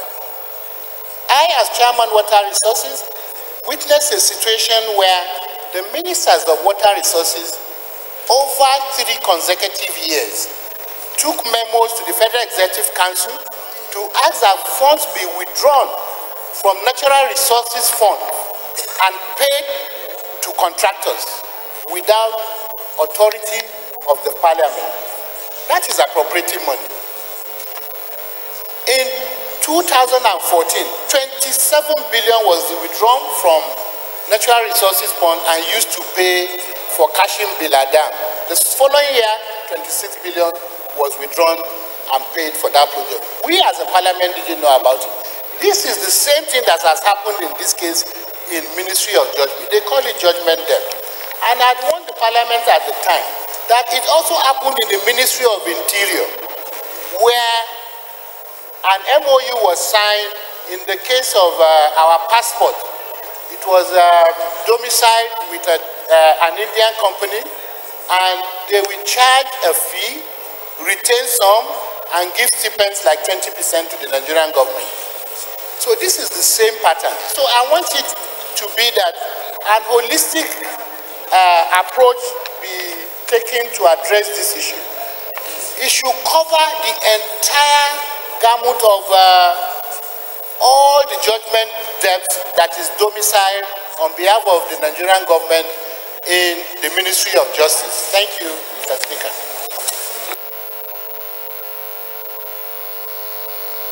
EJ, you are speaking against the motion. Mr. Speaker, and my honorable colleagues, I remain Honorable E.J. Agbonyima, representing the good people of Ego Kubaka Federal Constituency. My dear colleagues, we are here to represent our very constituency. This house is the last hope for ordinary Nigerians. Therefore, I want to appeal to this honorable house. When you read the subject before us, the motion before us today, need to investigate.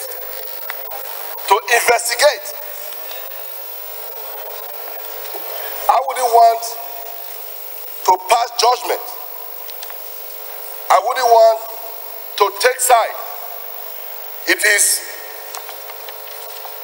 this house, Mr. Honorable Speaker, like you rightly said, is an investigative matter that when it's not referred to the other committee that will be set up, they should be able to come back to this house. But we cannot stand here to call names. Why? Mr. Speaker, sir, and dear colleagues, when I read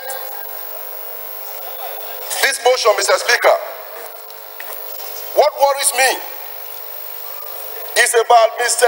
Enrico Mofrini, a Swiss lawyer. But he was engaged by former government under former President Jonathan. And the money that the lawyer was paid was not mentioned here. That is worrisome. And ever since then, since 2013, 2014, that this lawyer was engaged. Nigeria's money that belongs to you and I, starts in foreign account, in Swiss account. Why the government of Switzerland using our money to develop their country. Many billions and trillions of Nigeria's money all over the world looted by government, by Nigerians. Now we are here to say that this matter should not be investigated. I'm not saying it should not be investigated. I'm not saying it should not be looked into. But what I'm saying is for us not to take side until proven guilty you are and innocent. So let's look at it holistically, Mr. Speaker, that the former lawyer who worked over the years could not return the money back to Nigeria. Now, this government, under President Buhari, engaged another lawyer. Today, that money is returned to Nigeria. Please, my dear honorable colleagues, let's look at this motion. It is an investigative motion. The mover of this motion came up with this motion. It is left for the House to now refer this matter to the annual committee to investigate and report back to this House before we start discussing on the issue who is right or who is wrong. First of all, why was the lawyer from Swiss, the money paid to him wasn't mentioned here? Why? He was paid, and the service is supposed to render, he did not achieve it. From 2013 to 2014, we couldn't get our money back to this country. And here is somebody, whether they are Nigerian lawyers or not, but they did all they needed to do to make sure that our money was returned and returned back to this country. And we should appreciate those lawyers. Mr. Speaker, thank you for the opportunity.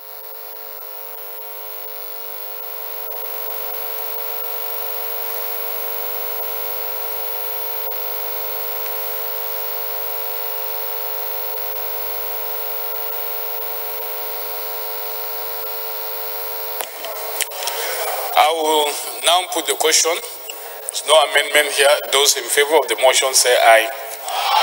Those against it say nay. Ayes have it.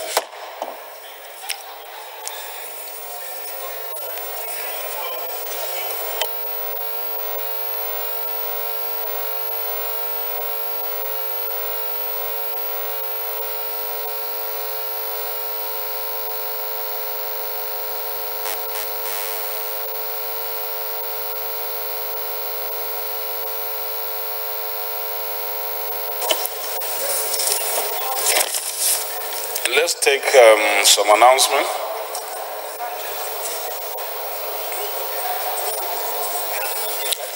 Members of the Northeast Caucus are hereby advised to attend the public hearing of the Committee on NEMA by 2 p.m. in room 028. Announcer Honorable Mohammed Tahir Mongono, Caucus leader. Northeast Caucus members, please, this is very, very important. This is also important, honorable colleagues. Any member who has a problem with his SDGs issue should please write and inform the Chairman Committee on Constituency Outreach as suit 1.31 House of Representatives.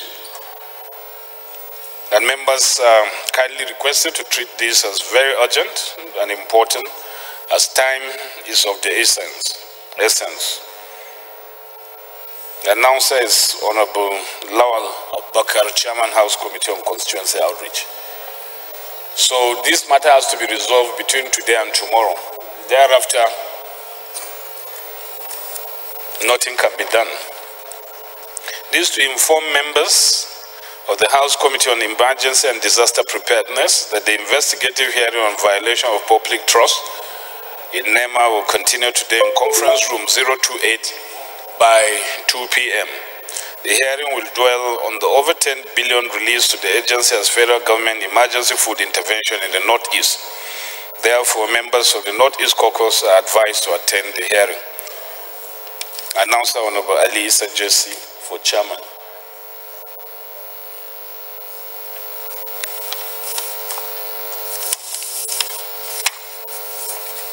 We'll move on. now go back to the business of the day, which is presentation of one bill. I now invite the clerk to read a short title. Honorable Speaker, honorable members, Electoral Act Amendment Bill 2018, first reading.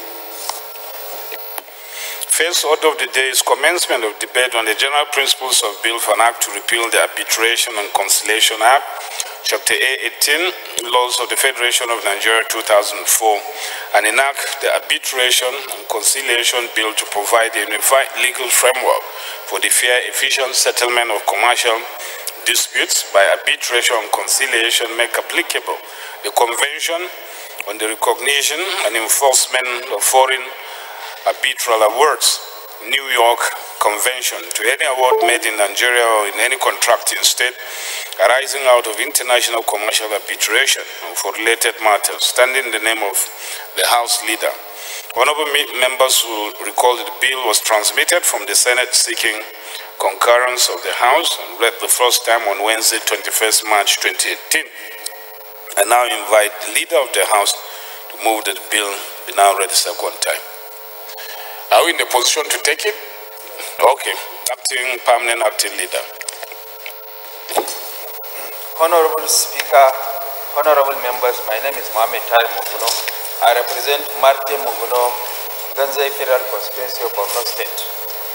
I hereby move for a bill for an act to repeal the Arbitration and Conciliation Act, CAF A18, Laws of the Federation of Nigeria 2004, and enact the Arbitration and Conciliation Bill to provide a unified legal framework for the fair, efficient settlement of commercial disputes by arbitration and conciliation, make applicable the Convention on the Recognition and Enforcement of Foreign Arbitral Awards, New York Convention, to any award made in Nigeria or in any contracting state arising out of international commercial arbitration and for related matters, House Bill 1377 be read the second time. I so move.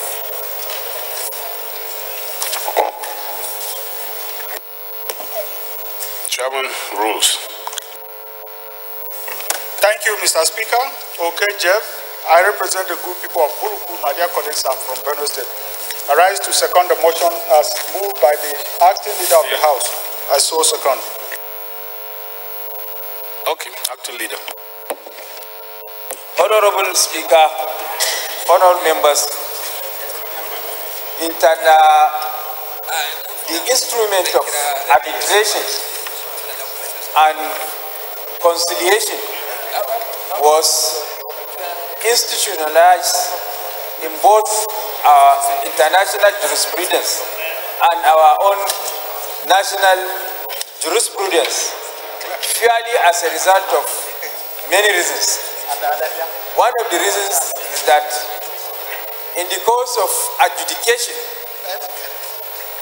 in our normal jurisprudence, a lot of time is wasted as a result of technicalities.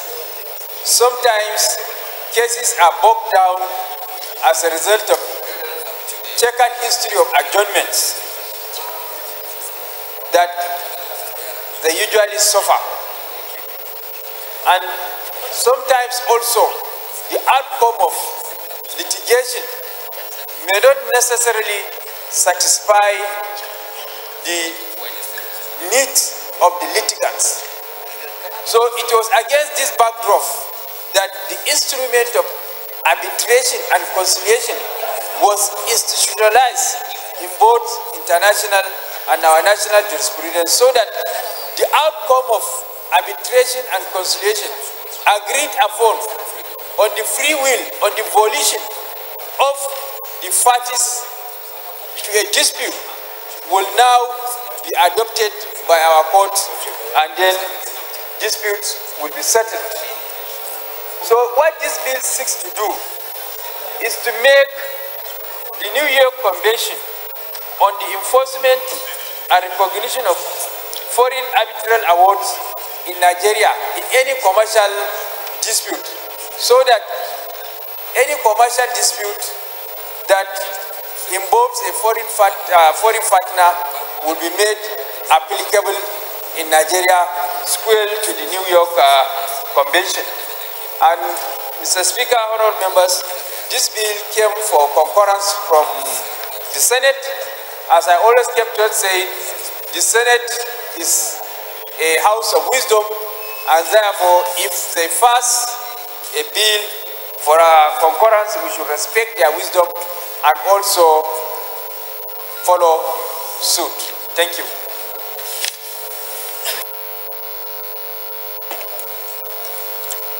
Any contribution? I'll put the question. And the question is the bill be now read the second time. Those in favor of the motion say aye. Those against it say nay. Ayes have it. Clerk is invited to read the long title of the bill. Honorable Speaker, honorable members, a bill for an act to repeal the Arbitration and Conciliation Act, Chapter A, 18 Laws of the Federation of Nigeria, 2004, and enact the Arbitration and Conciliation Bill to provide a unified legal framework for fair, efficient settlement of commercial disputes by arbitration and conciliation. Make applicable the Convention on the Recognition and Enforcement of Foreign Arbitral Awards, New York Convention, to any award made in Nigeria or in any contracting state arising out of international commercial arbitration and for related matters. Second reading.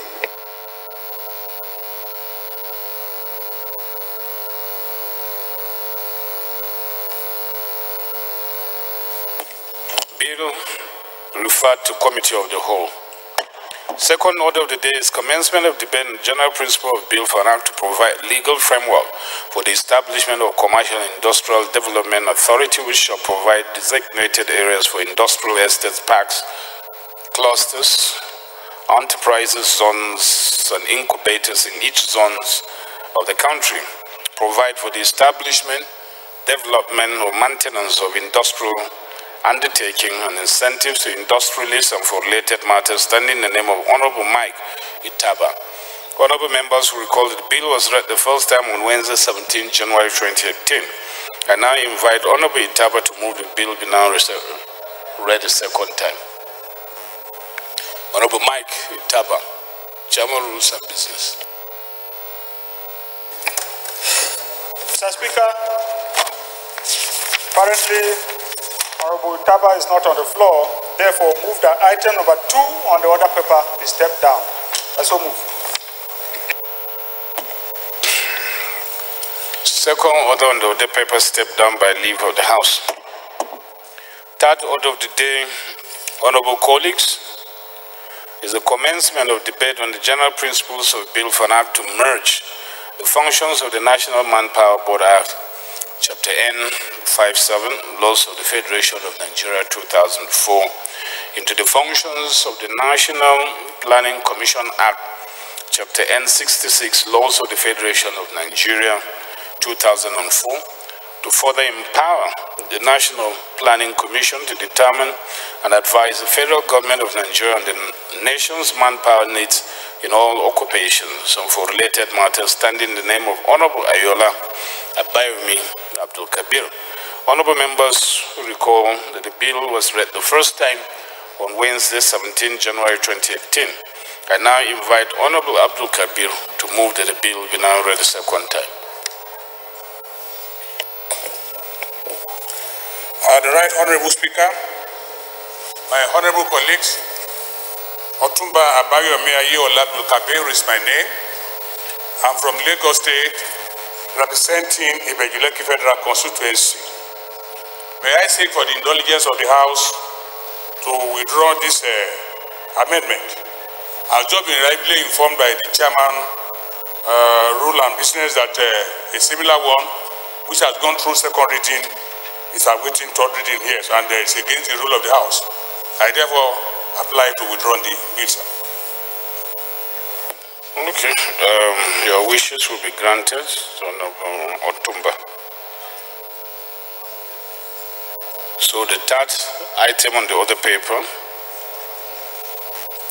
is withdrawn by leave of the House.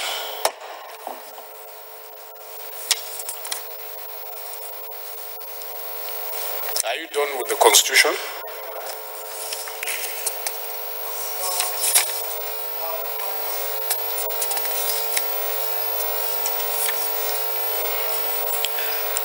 The seventh order of the day, honorable colleagues, consideration report of the Committee on Industry on a bill for an act to repeal the Small and Medium Scale Industrial Development Agency Establishment, etc. Act 2003 and establish the Small and Medium Enterprises Development Agency of Nigeria to regulate, oversee, coordinate, monitor, and evaluate development activities and operation of the micro, small, and medium enterprises in Nigeria, and amend the Small and Medium Scale Enterprises Development Agency to expressly provide the agency with powers to protect artisans, market women, and traders, and to organize them into clusters for optimum benefits and for related matters. Honorable members who recall the report was laid on Thursday, 6 July 2017. Honorable Abubakar Hussein Morike will now move for his consideration.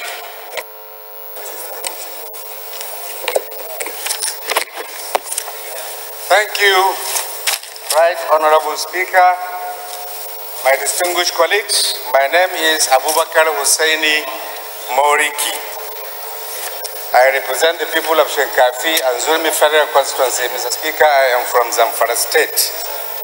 May I move that this Honorable House consider the report of the House Committee on Industry on a bill for an act to repeal the Small and Medium Scale Industries Development Agency Establishment Act 2003 as amended, and to establish the Small and Medium Scale and Medium Enterprises Development Agency of Nigeria to regulate, oversee, coordinate, monitor, and evaluate the development activities and operations of the micro, small, and medium enterprises in Nigeria and for other related matters, and a bill to amend the Small and Medium Scale Enterprises Development Agency Act to expressly provide the agency with powers to protect artisans, market women, and the traders, to organize them into clusters for optimum benefits and for related matters, SBS 803 and 808. I so move. Seconder, Honorable Murtala. Thank you very much, Mr. Speaker, my honorable. My name is Honorable Ibrahim Murtala Damazari. I rise to support the consideration of the reports raised by Honorable Morik.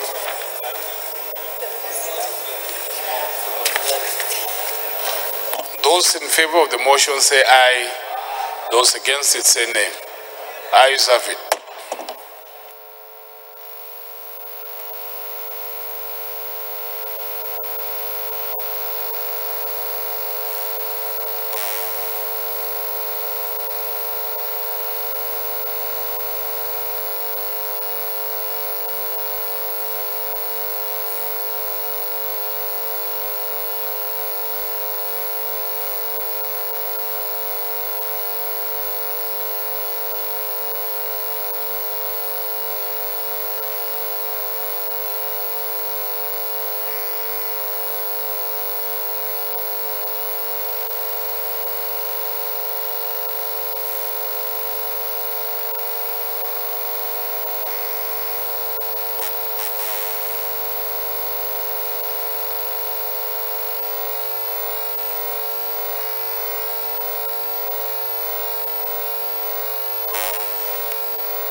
Leader, move that we resolve into committee of the whole in order to consider the reports.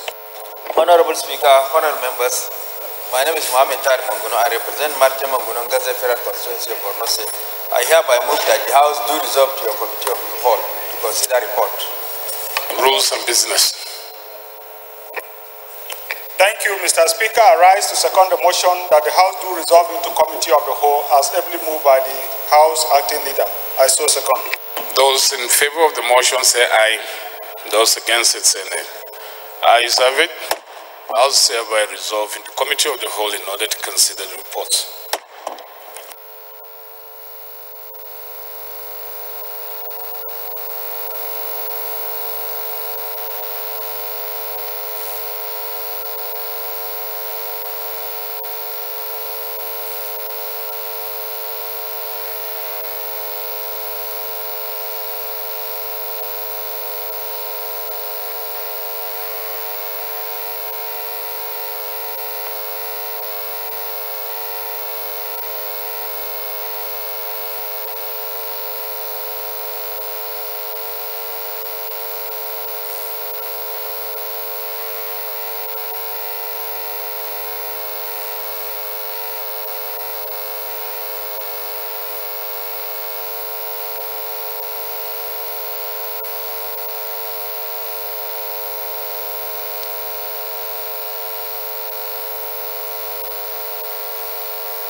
Honorable colleagues, the report to be considered is a bill for an act to repeal the Small and Medium-Scale Industry Development Agency Establishment Act 2003 and to reenact the Small and Medium Enterprises Development Agency of Nigeria, SMEDAN, and other related matter, House Bill 803 and 808. I now invite the Chairman House Committee on Industry to speak to the report. Thank you, Mr. Chairman. My distinguished colleagues, I remain Honorable Abubakar Hussaini Moriki, and I represent the people of Shinkafi and Zulmi Federal Constituency. I am from Zamfara State.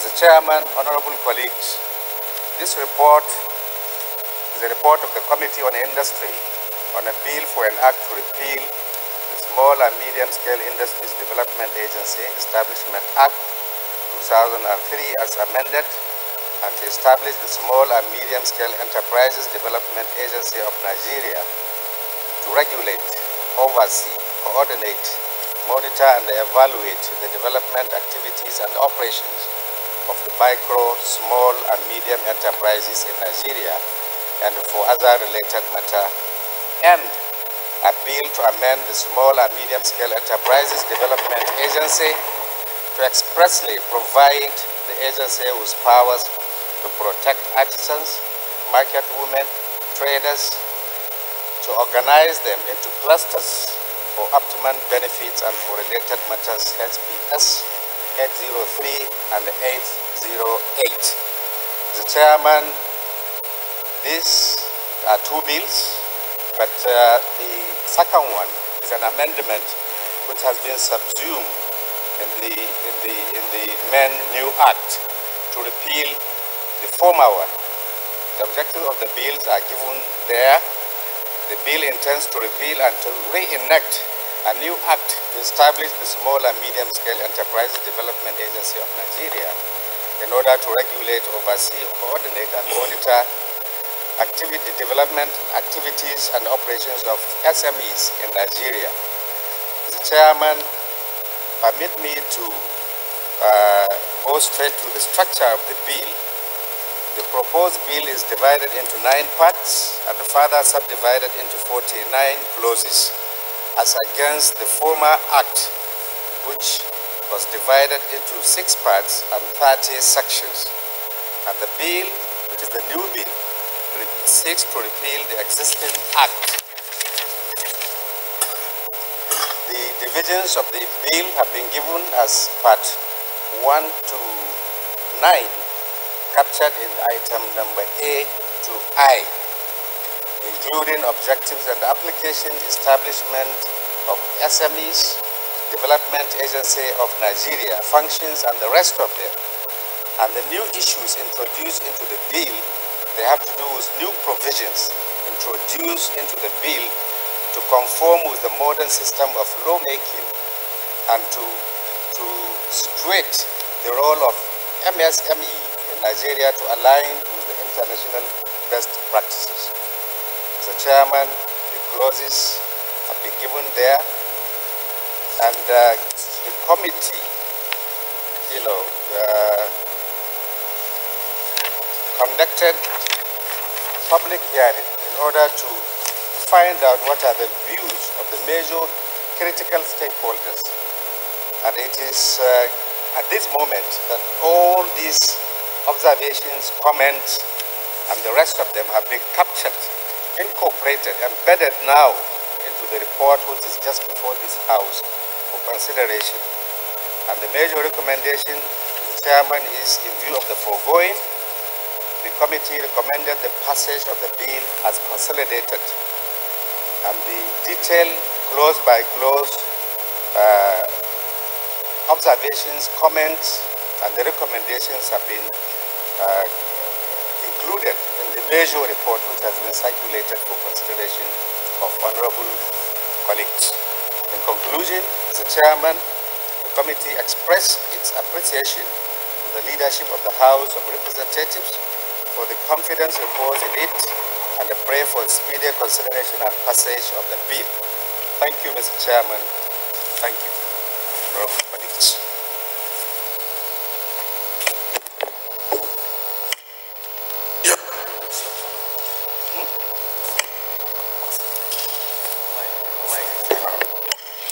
Thank you very much, the Chairman House Committee on Industry.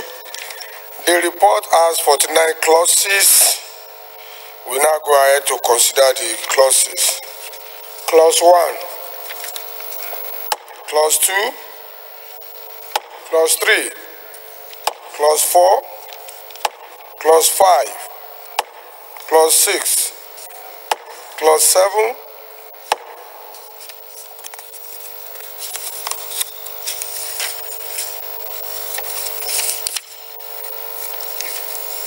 Clause 8, Clause 9, Clause 10,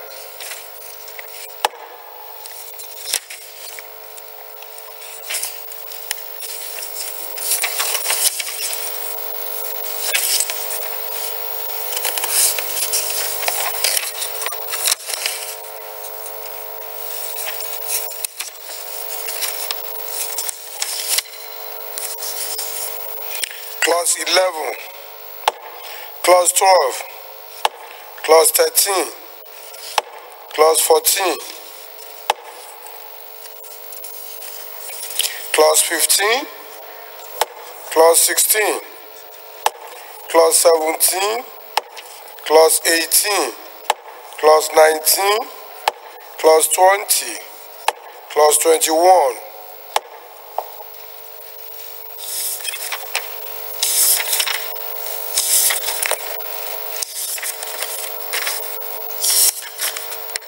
Clause 22, Clause 23, Clause 24, Clause 25, Clause 26, Clause 27, Clause 28,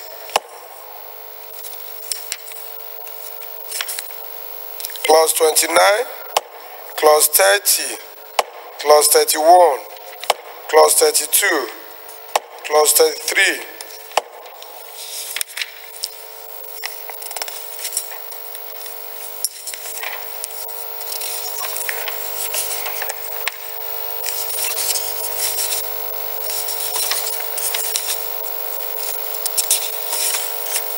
Clause 34, Clause 35,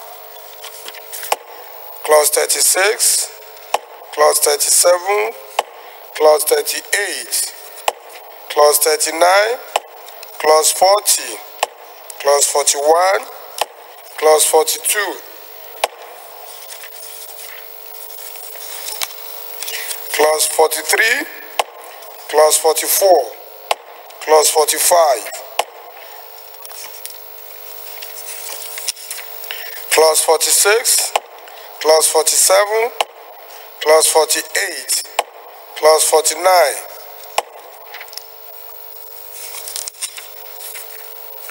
Schedule, Explanatory Memorandum, long title of the bill. Acting Leader. Honorable Chairman, honorable members, I hereby move that the House revert to plenary to report progress.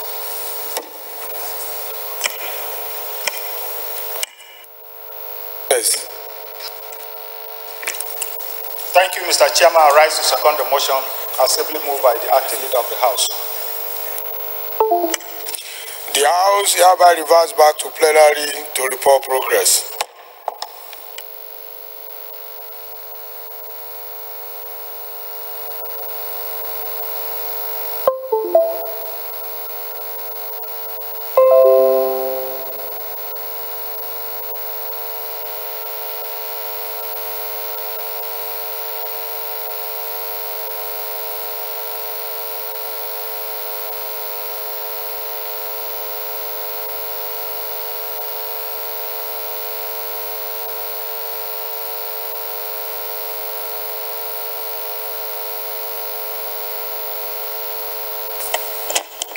Honorable colleagues, the House in the Committee of the Whole considered the report of the Committee on Industry on a bill for an act to repeal the Small and Medium-Scale Industry Development Agency Establishment Act 2003 and establish the Small and Medium Enterprises Development Agency of Nigeria to regulate, oversee, coordinate, monitor, and evaluate the development activities and operation of the micro, small, and medium enterprises in Nigeria and amend the Small and Medium-Scale Enterprises Development Agency Act to expressly provide the agency with powers to protect artisans, market women and traders, and to organize them into clusters for optimum benefits and for related matters, and approved clauses 1 to 49, the schedule, the explanatory memorandum, and long title of the bill. Acting Leader.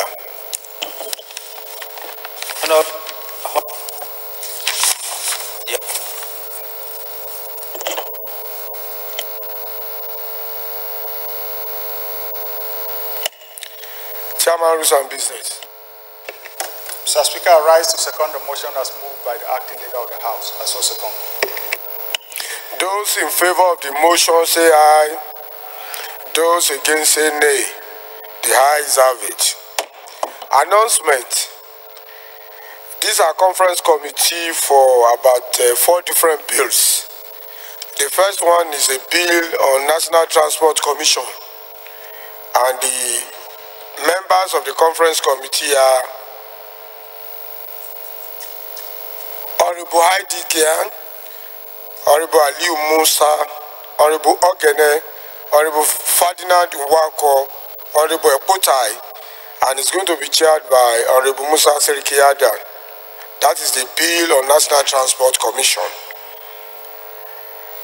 Bill on Witness Protection Program is going to be chaired by Honorable Edward Pajok, assisted by Honorable Uzoma Ikema Bunta, Honorable Sidi Yakubu, Honorable Nasir Ali Ahmed, Honorable Oladele Kayode, Honorable Sajos Ose Ogun. Conference Committee on Nigeria Football Federation is going to be chaired by Honorable Dambaram Abubakar Nuhu, Honorable Ayomi Diron, Honorable Lawal Anka Azan, Honorable Abiante, Honorable Suleiman Yaya Kwande, Honorable Agboteni Sinamdi. The fourth one is a bill on Federal Road Authority. That is going to be chaired by Honorable Tobi Okichuku, Honorable Ezekiel Adaji, Honorable Jaribe Agom Jaribe, Honorable Igowari Iduma, Honorable MS Abdul, Honorable Olowo Kere Ajisafe. Acting Leader.